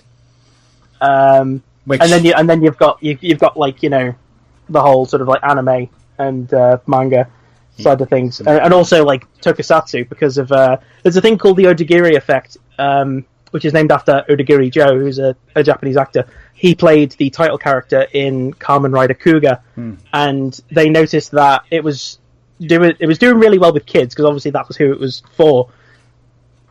But it was also very popular with their mums, because they liked the main character was a handsome lad. So that's why in so much like tokusatsu, like Super Sentai, Kamen Rider, and Ultraman, I've one word. You will get like very pretty dudes in that. Well, yeah, I have one word for and like Ankh. different flavors of pretty dudes as well. Well, yes, like I said, the prettiest Ankh out of us. Yeah, that's kind of taking it to its like logical conclusion, I think. I mean, really, that dude. I mean, I'm a heterosexual cis guy. It's like, dude, he's very pretty. He's kind of like a distillation of like about 20 different anime antagonists. Yeah. Because that's the thing. Like with a lot of the time, Bishonen, they tend to be villain characters. Oh yes. Like probably the like worst in terms of being a person is Griffith from Berserk, and that was and I think is supposed to be like almost like a subversion of the trope. All right. But yeah. So there are like and Masterforce is no exception. There are lots of like there are like different kinds of pretty dudes, and it is mostly dudes. Oh, well, you got in keeping with sorry. No, go ahead. Like in keeping with Transformers, there are basically two female characters, one on each side, because that's plenty apparently. One wet, one not so wet. Well, on the Decepticon side, you've got Lady Mega, who is hot. She kind of looks like a Sailor Moon villain of the week. Yeah, she's got like that little witch's hat. She's got like the Zool Gozer flat top look. In terms of hairstyle, and she wears like the conical princess hat, which is fascinator, as I call it. Something like that, yeah. And then there's her husband, Lord Giga, and he's just like. Imagine if they did like an anime version of the Scorpion King. He basically looks like that. He looks like that, but he acts like Donald Trump because he plays golf and all that kind of stuff. He does. He destroys a battleship with a golf ball, I think, or a plane or something. Yeah, golf balls. Yeah. Oh Lord! Basically, fucks off to the Devil's Head version of Mar-a-Lago and just destroys stuff with golf balls. And they turn into Overlord, who is kind of a big deal. No, nowadays. Really? I've never heard of him. But yes, they do. And she also becomes mummy to Cancer, or Squeeze Play, as we called him in the West, but a completely different. And before anybody starts, he's called Cancer because he turns into a crab. And the Japanese don't call it Cancer. He's named after the astrological symbol, you doiks. Before we get any... call Cancer, how inappropriate.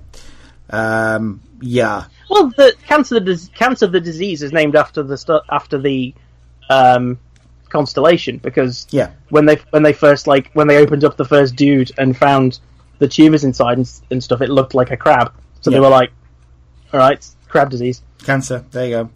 It's like, we'll call it crabs. What? Well, sorry? That's a thing. Okay, Cancer then, I guess. Yes. So on the Autobot side, obviously you've got Minerva, who's actually one of my favorite.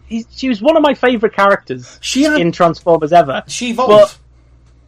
She what? She did evolve. That's the good thing about Minerva. Because usually in Japan you get a character like that and they're just the worst. Because they're wet and they're insipid and they're never allowed to change from being that state, because that's what girls are like. Ew, girls, gross, etc. She actually gets tougher as the series goes on. And she turns into a bit of a badass. And I kind of like it. Yeah, it's one of the. In one of the episodes that I've been rewatching the DVDs because I've seen it like twice before, the whole series. But I started rewatching it sort of in preparation for this, and like one of the episodes that I watched today, they literally do the thing of the female character running away and then falling over and twisting their ankle. It's like, how is she twisting her ankle? She's a giant robot. Girl. How does she not just have like a spare ankle somewhere she can just plug in? That's what girls do. Japan. That's what girls do. So yeah, it is very frustrating how girls are shit. It is very frustrating how like the approach to Minerva that the show takes, because but she does get better, and that's a good thing. She does. It's not so much even that she gets better; it's that they actually decide, oh, maybe we should actually like do something with this character. Yeah, because it's Minerva has no agency because she's a fictional character. So at some point, the writers are like, yeah, we should probably have her do stuff. But it's actually kind of interesting, like because like on the Autobot side, you've got Shooter, he's a Japanese kid. His dad helped build the Autobot base with Metal Hawk, or Hawk as they know him, who is a guy in like a brown suit. And then they find out, oh, he's actually a robot. Okay, whatever, from space, I guess. Okay, sure. And then you've also got Minerva, who is like, and her parents are like, I think it's like her parents are like diplomats or something. She's like French diplomats, aren't they? She's half Japanese, half French. Yeah. So you've got a Shooter who's Japanese. You've got Minerva who's half Japanese, half French, which I think is how they explain that she's blonde. And then the other the Autobot Headmaster Juniors. The last one is Cab, who is like, he's a prince of like I think he's supposed to be like Polynesian. Yeah, Polynesian, yeah. Which is really interesting. Because when they bring in the Godmasters, which in the West like people would know as the Power Masters, this is kind of what really interests me about Masterforce is you've got they're led by Jinrai, who is he lives in America. He's a trucker, but he's Japanese. Yes. And like it's a Japanese show, so that makes sense. Yeah, I don't like Jinrai. He's kind of a tool, but we'll probably get to that later. I quite like him because he's a tool. It's kind of weird. So the rest of the Autobot Godmasters, you've got Road King, who's a Formula 1 driver, and he's British. You've got Ranger, who is a park ranger, and he's Canadian. And then you've got Lightfoot, who is British Canadian. Yeah. So they've got this thing about Canadians, eh? Well, it's really sort of fascinating to me, because usually when you have that kind of thing in like a TV show, it's usually done to make it marketable to a particular audience, like a particular market. Yeah, there were those markets there. As far as I'm aware, like Masterforce was never broadcast outside of Asia. No, never meant to be. No. They just thought it'd be interesting, I think. I think it's kind of telling that I think the Decepticon a lot on the Decepticon side of things, their Headmaster Juniors are, I think, Bullhorn and Wilder are American, Cancer is Chinese, and for the Godmasters, Hydra and Buster, who are brothers, they're from East Germany. Yeah. Because that was a thing when this show was being made. That's how old this show is. Yeah, it wasn't going to be a thing for much longer. I think the year after it died, did East Germany, but yeah, they're East German, which is weird. I love Wilder, by the way. I'm just going to say it right now. Even though he kicked a puppy to death, I mean, seriously. And I thought when I first watched the show and saw that happen, I thought, that puppy's going to get up. That puppy didn't get up. He literally kicked a puppy to death. That's kind of harsh. I mean, fair enough, kill loads of people, but a puppy? Come on now. That's harsh, isn't it? I mean, I guess. But then God's sakes. It's one of those things where it's like, well, yeah, he's the bad guy. Is he, though? It's like, hi, I'm Wilder, I'll be your bad guy for this evening, now watch me kick this dog to death. Is he, though, or is he just is he a misunderstood teen? No, he's a cock. Yeah, he's a bit of a cock. What I really love about Wilder is when he's in his, like, not in his, like, full robot form, when he's just, like, in it, because they've all got, like, suits. It's like, how to sort of describe it? If you look at, like, the original, like, G1 Headmasters, what in the West were, like, little robots that turned, like, you know, not so much like little robots, but they were supposed to be, like, dudes in armor, like, in sort of, like, futuristic power armor. Like, in Wilder's one of those. Wilder's, like, he's always, like, got, like, the sort of hair covering one of his eyes. Yeah. Emo. He's got, like, that sort of, like, diagonal fringe thing going on. Yes, he's That's an emo. still, like, even when he's, like, got his helmet on. Yeah. It's as if Gerard... His hair's still obscuring his eye. It's as if Gerard Way became a headmaster. I'd be down for that. Welcome to the Black Parade. Oh, I'm so misunderstood. And why don't the nice girls like me? I'm going to become a headmaster. I tell you, he's Penguin in Gotham. A little bit like that. I've not seen it, but I can imagine. It doesn't help that Robin Law Taylor, who plays him, is the gayest man in the world. So he's always got that slight edge of gay camp about him, but not Mr. Humphreys. He is proper. Well, yeah, I mean that is the thing, especially with sort of Bishonen, certainly in Japan, especially villains. They are what is known as queer coded. That's it. Which is it's all about sort of.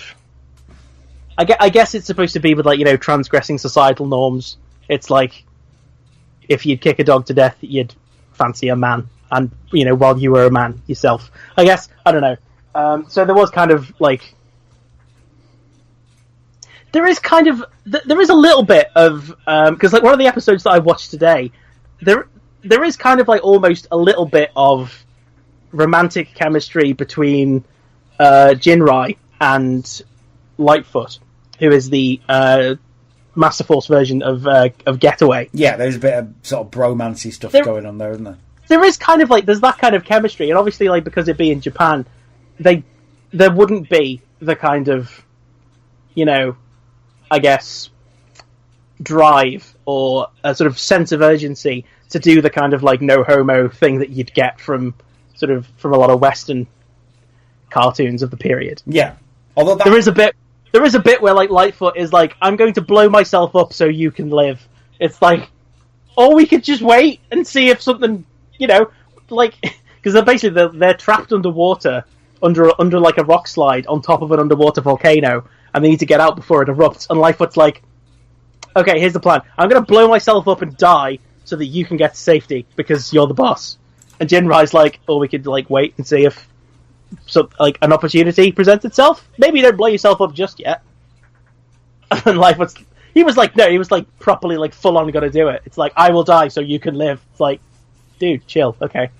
There is kind of, like, so there is, like, a slight element for that, and I think, you know, like, I would be kind of hesitant to read them, but I would be interested to find out if there were doujinshi based on Masterforce, which are like, you know, Japanese fan comics, probably, which is where a lot of the sort of, like, porny fan fiction happens. Oh, there'll certainly be porny fan fiction of them. If you've got a DeviantArt and put Wilder or something like that in there, I'm sure you'll find loads of. Well, the whole sort of thing about obviously we know in the West, Dreadwind and Darkwing could plug together to become a big jet called Darkwing. Dreadwing. Dreadwing? Yeah. Or Dreadwind? Dreadwing. One of those things. Oh, it's so confusing. Why would they even Dreadwing in the West and it's Darkwings in Japan. Right, yeah. So they could do that. And, like, the first time I saw Buster and Hydra, who are the sort of Masterforce analogs, the first time I saw them, like, as jets, like, plug into each other, I was kind of watching it like the doujinshi, they basically write themselves at this point. Because incest is often, like, a thing in them, and it's kind of like, it's part of the thing about, like, I think it's kind of seen as, you know, fiction being a place to explore these things, which I guess is fine. I just don't want to read it particularly. No. But yeah, sort of going back to the thing about Minerva. She's one of my favourite characters, and I'm really annoyed because there are no toys. There's like the G1 toy, which will easily run you £1,000 on eBay, should you want one. And like, this is kind of what I'm frustrated about with Titan's Return. This was like a perfect opportunity for me to get what we in the Transformers community would refer to as generations versions of these characters. Yeah. And it looks like no.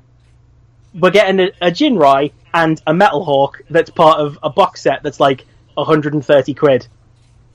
That'll run you an extra £40 in like import duties and stuff. And yeah, there was a getaway. They did like you said, they did a getaway, which I guess you could like repurpose as a Lightfoot, or like wait to see like if Takara's going to do their own version that's more like the guys from Masterforce. And I think they're also like, and again, like they're releasing a God Bomber, which is like the I don't know if it had like a name in the West. It's like it's like the extra trailer bit that Power Master Prime can use to get his wings in that. When they did the reissues in the early 2000s, they called it Apex Armor, and I think they referred to him as Roller, or people retconned it and said it was Roller with a robot form, because of course God Bomber weren't going to fly in the West. But yeah, they called it Apex Armor. Lame.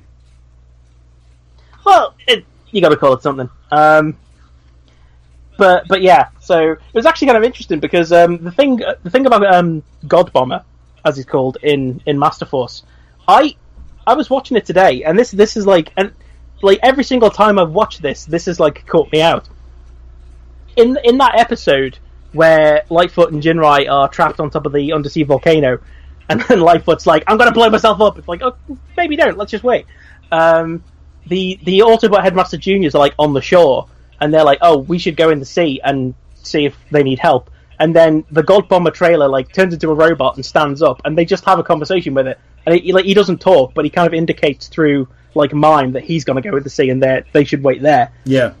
So like he turns into a robot, and they just like sort of take it in stride. And then the next episode, like the God Bomber trailer turning into a robot is kind of seen as like it's almost like a surprise.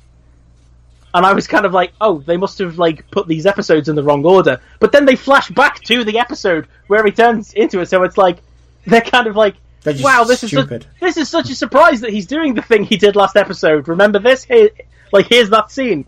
It's like, maybe they're just stupid.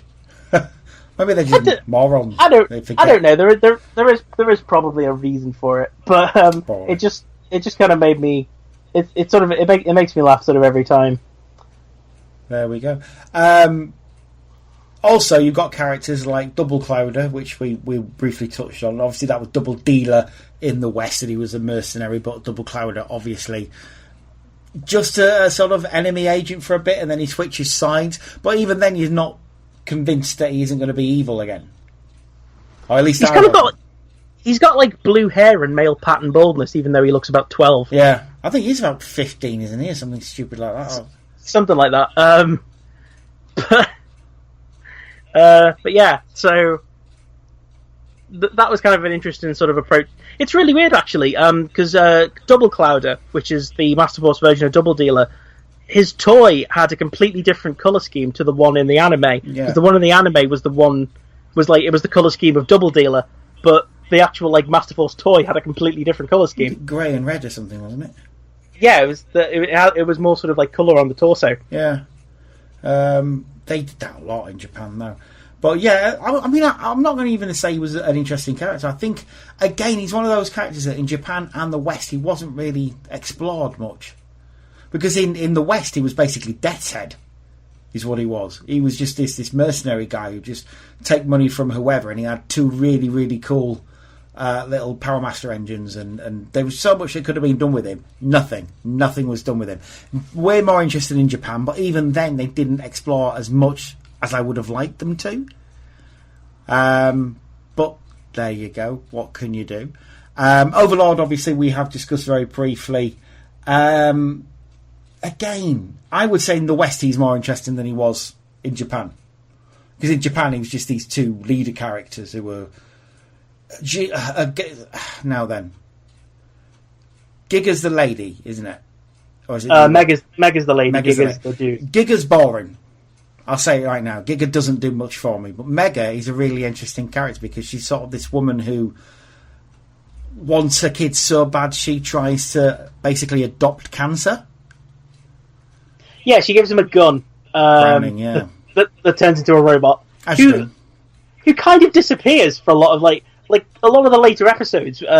When Cancer's off doing stuff, Browning is nowhere to be seen. So it's kind of like maybe there was a thing at some point. Maybe someone got passed a note that said, "Yeah, maybe don't depict someone giving a gun to a child." What, in Japan? They wouldn't have given a shit. I guarantee. Probably not. No.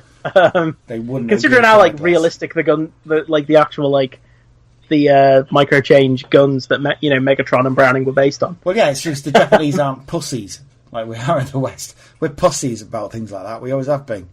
I remember. Yeah, some kids get shot and then suddenly everyone's boohoo. Oh, come off it now. People are so unreasonable, aren't they? Come off it now. They're obviously toy guns. Look, I'm not advocating giving actual guns to actual kids, but what I'm saying is a toy gun is not going to hurt anybody. I'm not a particular fan of guns, but Megatron being a gun isn't actually going to hurt anybody. Get over yourselves. As long as you've got this stupid red end on him, it doesn't matter. He wasn't a tank when I was a kid, that's all I'm saying. But I remember when I was a kid, though, some guy did have Megatron, and he brought him to school, and he did get it confiscated, because somebody said, "Oh, I think it's a real gun." Why would anybody be taking a Walther PP kid to school, to primary school, of all places, in Britain? It's not going to happen. Apparently, it was very common after World War II. For kids would come to school with guns that their dads had brought back from the war. Yeah, this was 1985. Not loads, obviously, not so common in 1985. I feel in York when nothing happens. Do you know what? I think if I was a teacher and I saw a kid with a gun, I think I'd probably confiscate it just to be on the safe side. And that's why millennials are like they are, because the liberals. Oh, fake news. Oh, the loony nanny state, not wanting children to get shot in the face. Exactly. Oh, it's like 1984. It's political correctness gone mad, Stu. I mean, it's always getting so almost where you can't have anybody lie in the middle of the streets anymore, so it doesn't upset Pakistanis. It's the political correctness gone mad, Stu. What the fuck was even that? What? Oh, it was Stuart Lee. It's his nan going about health and... It's drawing a parallel between health and safety and political correctness. Yeah, I think that... I'm just going to say, I think that's the kind of joke that requires the setup that Stuart Lee gave it, rather than just being presented in isolation. I think that's a joke. That's a joke that benefits from context. I think definitely. Believe me, people who listen to this podcast know exactly what I'm going on about because I quote Stuart Lee so fucking much. It's not even funny. But yeah, so anyway, Browning gun. And like you say, just sort of disappears. Who else have we got? We've got the Pretenders, who sort of appear in the first few episodes and then die off. Yeah, that was the point I was trying to make before I got sidetracked. Oh yeah, talking about anime gay boys, like I do frequently. Like the sort of we're kind of like presented with the Pretenders, and they're the thing for a bit. They're the thing the show is about, and then they bring in the Godmasters, and the Pretenders kind of get shoved out the way a lot. I mean, a lot of the Autobot Headmasters are basically not in it. No. From as soon as the Godmasters turn up, the Autobot Pretenders are just kind of like, look, if you haven't bought their toys by now, then fuck you. Basically, that is kind of like the ethos of the show. Well, it happened in Headmasters as well. Yeah, and then it was about the Headmaster Juniors for a bit, and then they brought in the Godmasters, and the Headmaster Juniors got sidelined, and then and then it was mostly about the Godmasters, and then it was mostly about Jinrai, which I was less than happy about because I think he's a knob. He can be a bit of a knob. He's kind of like every criticism and accusation that was leveled at Hot Rod when he became Rodimus Prime is absolutely true of Jinrai, and is actually slightly more pronounced. Oh yeah, because he's a brash idiot, and then at some point, with no kind of like real in universe reason for it, he suddenly just becomes the boss. He becomes like he becomes the commander, and it's like, is he literally just the boss because his transdector looks like Optimus Prime? Yes. Is that like that's like buying a colonel's uniform and then joining the army, and everyone's like, well, he must be a colonel. Like, look, he's got the uniform. He must be. Well, that's exactly what happens in Masterforce. Yeah, absolutely. He looks like Optimus Prime, therefore, yeah, all right then. You've got like Metal Hawk calling Jinrai Commander, Supreme Commander, like, and deferring to, and I'm just like, Metal Hawk, mate, you're like 4 million years old. This guy's 21 and he's a moron. Oh yeah. What are you doing? Like at one point he gets blown up because Hydra, who was the Darkwing version in Masterforce, what his thing was, he was an actor in East Germany, and I think he was like, the implication was that he starred in like the propaganda films. So he had a kind of like Lupin the Third, that like the bloke with the glittery eye from Willy Fogg, kind of like Master of Disguise thing going on, and he just like disguised himself as a studio producer and is like, come and be in a film, drive a truck for us, and Jim Rye's like, yeah, all right, and then they blow him up. And it's like, nice one, brilliant. And he's kind of a dick. Oh, he's a total dick. Like, at one point he literally tortures a child. Yeah, like an evil child, sure, but still, a child. It's the kind of thing that you could imagine like the modern movie version of Optimus Prime doing. No, but not so much. He would straight not so much like in the 80s. He would straight just kill him. He wouldn't torture him. He'd just kill him. And they work out. And Minerva was like, "Hey, holy fuck, maybe don't torture this kid." And they were like, "Oh, Minerva, you're so soft with your feminine ways, bloody not women wanting to torture a child." Bloody women not wanting to torture kids. Next thing we say, they can't take guns to school. It's it's like Stalinist Russia. Yeah, exactly. Bloody nanny state. And then, well, of course, we've got Devil Z or Devil Z or whatever you want to call him. It's like, in the grand tradition of Decepticon Supreme Commanders, there ain't a toy of him, and he's a bit weird and a bit... I get a really sort of old ones. He's like a disco ball testicle. I was going to say Disco Cthulhu, because that's basically what he is. He's Cthulhu. He's been... I mean, I guess. He's like a sort of an amorphous blob of light and a baby. And shouting. And a massive distended fetus, apparently. Oh, gross. He's what he actually shows his final form in the show. I think it kind of undermines like a lot of the drama, because you don't really have a sense of Devil Z as a character. It's just he's like it's like the Great One in Battle of the Planets, the Spectre guy. Exalted leader, that sort of thing. You don't see his actual form, you just see his sort of cipher. But yeah, I do get a sort of Cthulhu Old Ones vibe off that character. But he doesn't do anything, he just shouts and tortures people. And that's about it, really. Which, consider, like, he's the bad guy, so fair enough, that's what you expect from them. But it doesn't really it doesn't add to the drama very much. I think if I'd been, like... If I was coming up with this as a concept, I think I would have just stuck with, like, Giga and Mega being the leaders. Yeah, I think, because it does slightly undermine them when he's telling them off. Whereas Overlord would have been much more of a threat had they been... It's kind of like, everyone, like, there are bits where they're like, oh no, Devil Zed's going to shout at us, and it's like, just don't go in there. Just blow him up, turn into a massive robot. He's stuck in, like, a rock chimney in a cavern in the base. Well, sure, just don't go in there. What's he gonna do? He's not gonna come get you. Exactly. He's too busy being a Cthulhu disco testicle. What's he gonna do? Send blood after you? Because that ain't gonna do anything. Because they're comic relief by that point. Yeah, that's the thing. The Decepticon pretenders, they really go. They go from being, oh, this is the new threat. This is the new hotness. To they're either not in it, or they essentially become like Team Rocket. Yes, they definitely they're like the goofy bad guys who fuck up all the time. And it's like, again, it's the kind of thing where you get the implication was that you were supposed to have the toys by then. So it's like, too bad, suckers. Absolutely. These characters are crap now. Enjoy your plastic. Yeah, exactly. All right then. Well, I think we'll start wrapping it up. I think. So, what are your final thoughts on Masterforce? Obviously, you say you like it. Is it the best Transformers serial ever, or just the best Japanese Transformers serial ever? I'd say it's my favourite one. Certainly. I don't. You know, I'd be reluctant to apply like words and concepts like the best because so much of it is subjective. Certainly for me, subjectively, Masterforce is my favourite one. I think it's don't get me wrong. As you can probably tell, I think it's flawed as hell. Oh yeah.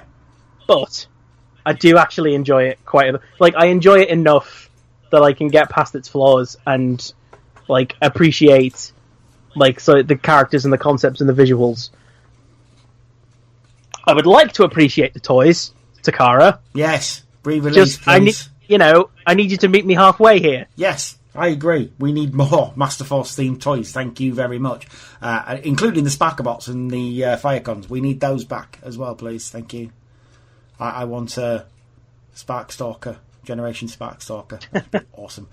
Generation Flamefeather. Oh, yes, please. That would be pretty cool. I'm not going to lie. Yeah, it would be cool. I think after I finish my sort of... Because like, I'm about like 8 episodes from the end. And I think after this sort of watch through, this is going to be... I'm finally going to take the step and watch Victory. Because I never have.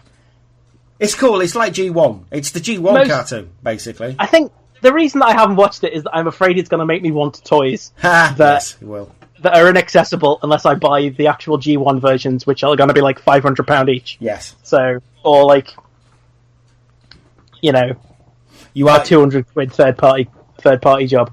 Oh yeah, absolutely. You are going to want probably not Sase because he's a bit boring, but you are going to want like Jagura and Death Cobra and Hellobato was my personal favourite of any of those, and Desaurus or Deathsaurus as people keep erroneously calling him.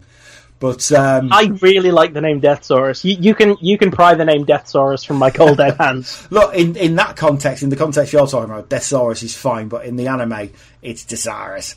Or that's what they say, and that's what I go with. But I don't mind Deathsaurus; it is a cool name and a cool concept. But we shall talk about Victory when you've seen it, whenever that may be. But excellent stuff. Obviously, I like Masterforce. Let's put it this way: I bought Masterforce about 10 years ago, and it was on a whim. I'd seen Headmasters. I enjoyed Headmasters, like I say, but at the end of the day, it is quite perfunctory. Saw Masterforce. I've never seen this before, and I went in completely cold. I'd never heard anything about it. I didn't read any write-ups or anything like that. I got it on a Saturday morning. It came to the house I was living in around 9 a.m. and everybody in the house was out. None of my housemates were there for the weekend. So I thought, well, I don't know what I'm doing today. I'll just sit down. I'll just watch something. I'll watch this. That was at 9 a.m. At 9 p.m., I thought, I better have something to eat. I'd literally gone 12 hours just watching it.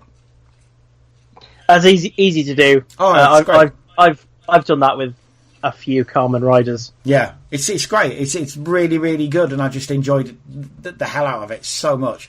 And then I started to try and tell all my friends at the time who weren't into Transformers, you should see this, you should see this. And sadly, when I came to the Transformers community online, and that was about 4 or 5 years. No, wouldn't have been that. Would have been a couple of years after that I probably came into sort of the overall Transformers community I'm in at the moment, and they'd all seen it, so it's like, I wanted to be the first, and it's like, I'm not the first at all. I'm lagging behind everybody else. But if you've not seen Masterforce, seriously, you can pick up that Headmaster's Masterforce Victory box set for about a tenner, the Metrodome version, or you can pick up the Shout Factory version as well. I do want to get that one because I'm interested to see what extras they've got. The extras on the Metrodome ones, they're great. The commentaries are good, but then I would say that Chris McFeely's a mate of mine, so buy them for them alone. Or if you want, you can watch it for free on the internet. Or if you want to make someone a bit of money. You can watch them free on the internet. There's plenty of anime sites that do it. If you, like me, are a penniless millennial, then don't worry. Like, Kiss Anime's got you covered. Get a job, millennials. I tried it. It's not for me. Just feeling me indolent on my tax dollar. I'm gonna build a wall. If you're paying tax in dollars, I think something's gone a bit wrong. You should look into that. I might as well be. Or at least Northern Ireland dollars. Oh, they don't pay in dollars either, but topical. Anyway, excellent stuff. But yeah, definitely go watch. Doesn't matter how, just go watch Masterforce. It's really, really good. And hopefully will lead. I mean, you do get the odd reference to things, and obviously in the IDW Transformers comics, you do get the odd Masterforce victory reference, but not as many as I would personally like. I would like to see more adventures with Jinrai and that lot. Oddly enough, though, Jinrai is in victory quite a bit, so you do need to see it, Matty.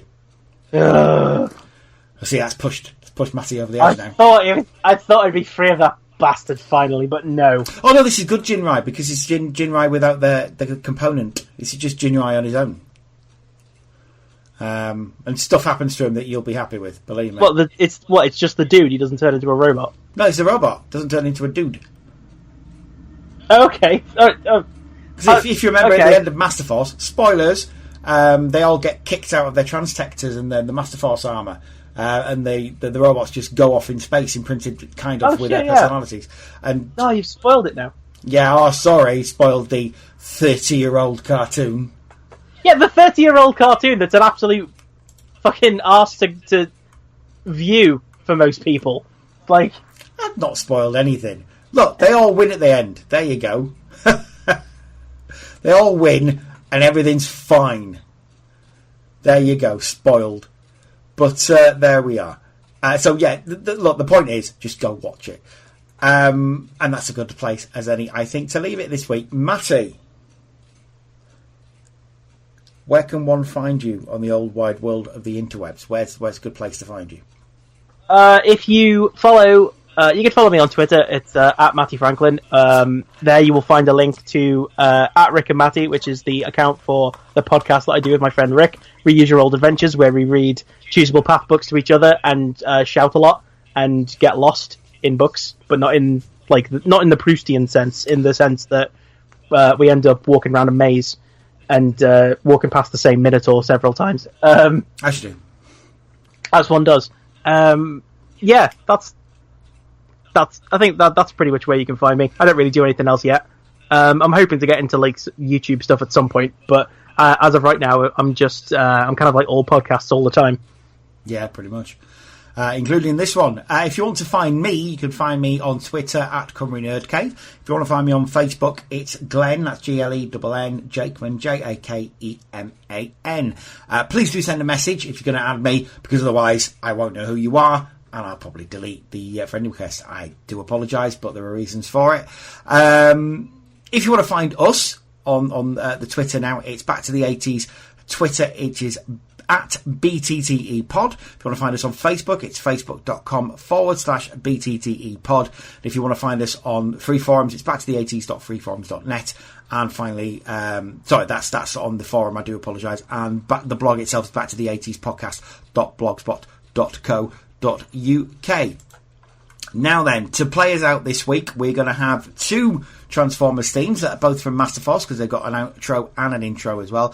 The first one will be Chojin Masterforce no Theme, which is the main theme of the Masterforce, and the last one is going to be Moero Transformer, which is Burn Transformer, which has a children's choir singing on it, which is always fun. And there will be some sort of public information film about that at the end as well. I'm thinking it's possibly going to be the Brian Wilde Don't Play Near Electrical Substations one, because that's always fun. You will not get superpowers. You will just be fried to a crisp. Yes, you will, and then they will do a shit news report on it on a public information film. That sounds really fake. And yeah, the one I would love to show, and I might just sort of upload it on my YouTube channel, or I'll do a Back to the 80s YouTube channel, and it's the one that's based on the Scream by Edward Monk. So it's a woman, Oh, yeah. the woman in the high street screaming because her baby's just fallen over in its buggy because she's overloaded it with shopping. And it's, to this day, I have nightmares about that thing. Because I saw it one first time, I must have been like 4 or 5. And all I remember is just crying. So it worked, but sadly I'm not a woman who is a mother and used to put loads of shopping in a buggy, so it didn't. I wasn't the target audience. like the Transformers IDW comics, I'm not the target audience, so it's fine. Fair enough. But we will leave you with that this week. Matty is going to come up with something for next week. I don't know if you've got any ideas on what you're going to talk about. Oh, I can have a rummage through my archives and see if I can find a suitable topic. Is that you? Is that a euphemism? Yeah, I'm just going to go dig around in the attic through all my crap, which I've never thrown away. All right. Super. I've literally never thrown anything I've ever owned away. It's mostly in the attic, so I'll go up there and then I'll come back with, like, I don't know, mad balls. Again, is that a euphemism? No, it's a product. It's not a condition. It's right. a product. Okay. We'll get into that. We will get into that next week. That was episode 300, and like I say, Matty is going to be on the podcast from now on. So thank you for this time, Matty. We shall see you next week. Thank you. Thank you for having me on. Well, it's your podcast too now. So if you do want to get in touch with me... Is it? Oh, I'll take my shoes off. Oh, put them back on. Oh, no. Yes, say bye-bye, Matty. Bye-bye. Bye-bye, everybody. Thanks for listening.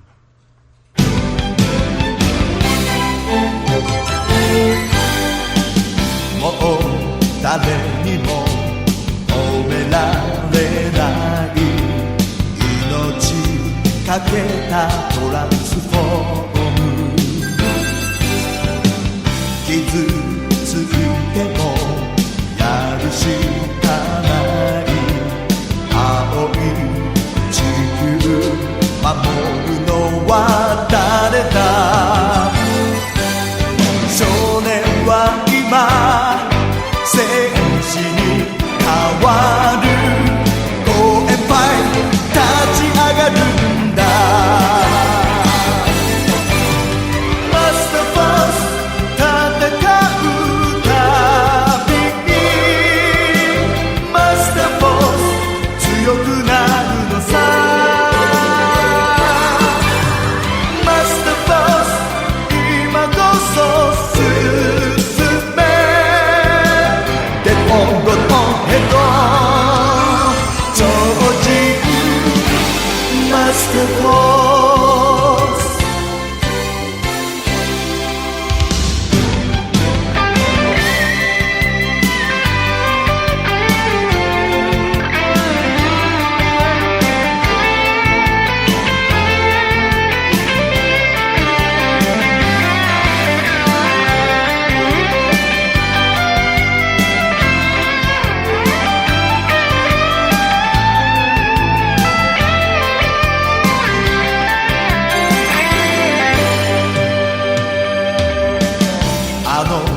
輝く地平線に描く夢はトランスフォーム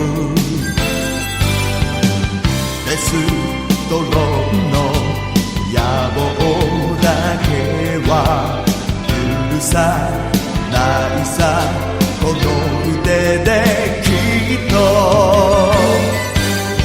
生まれ変わった眩しい姿ご円杯見せてやるんだ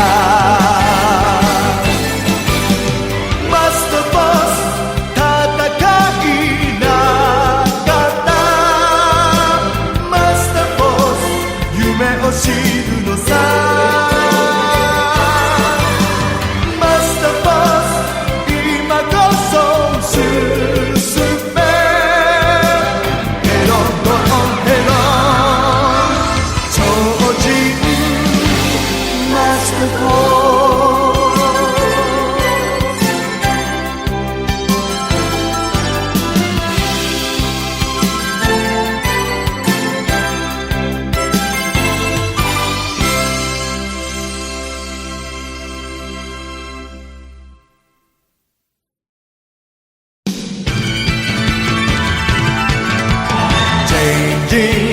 changing 叫ぶ地平線君にきっと何かが起きる Burning Burning 燃え上がる空光を込めてパワー全開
ために走れソルジャーボーイヒーロー炎の戦士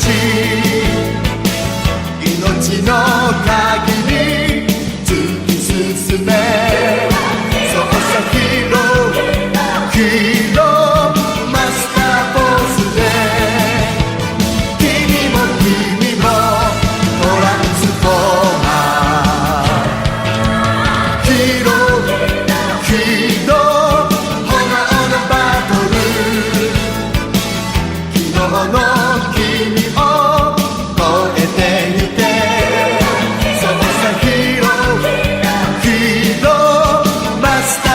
スで君もトランスフォーマー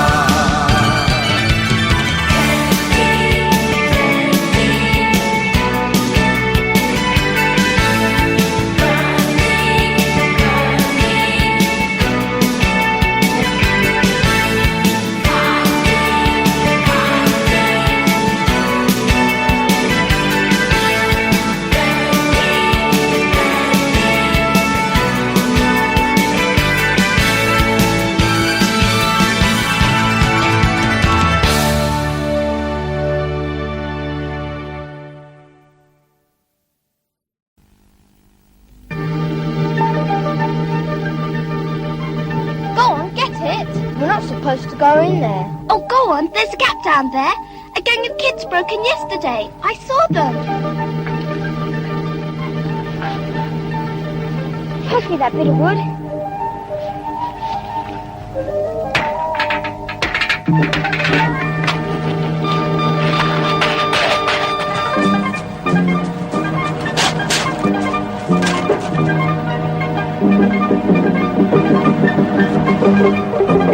A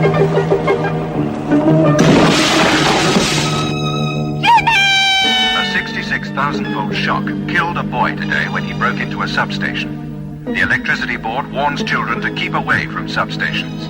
Never try to get toys back yourself. Otherwise, you may not live to play with them again.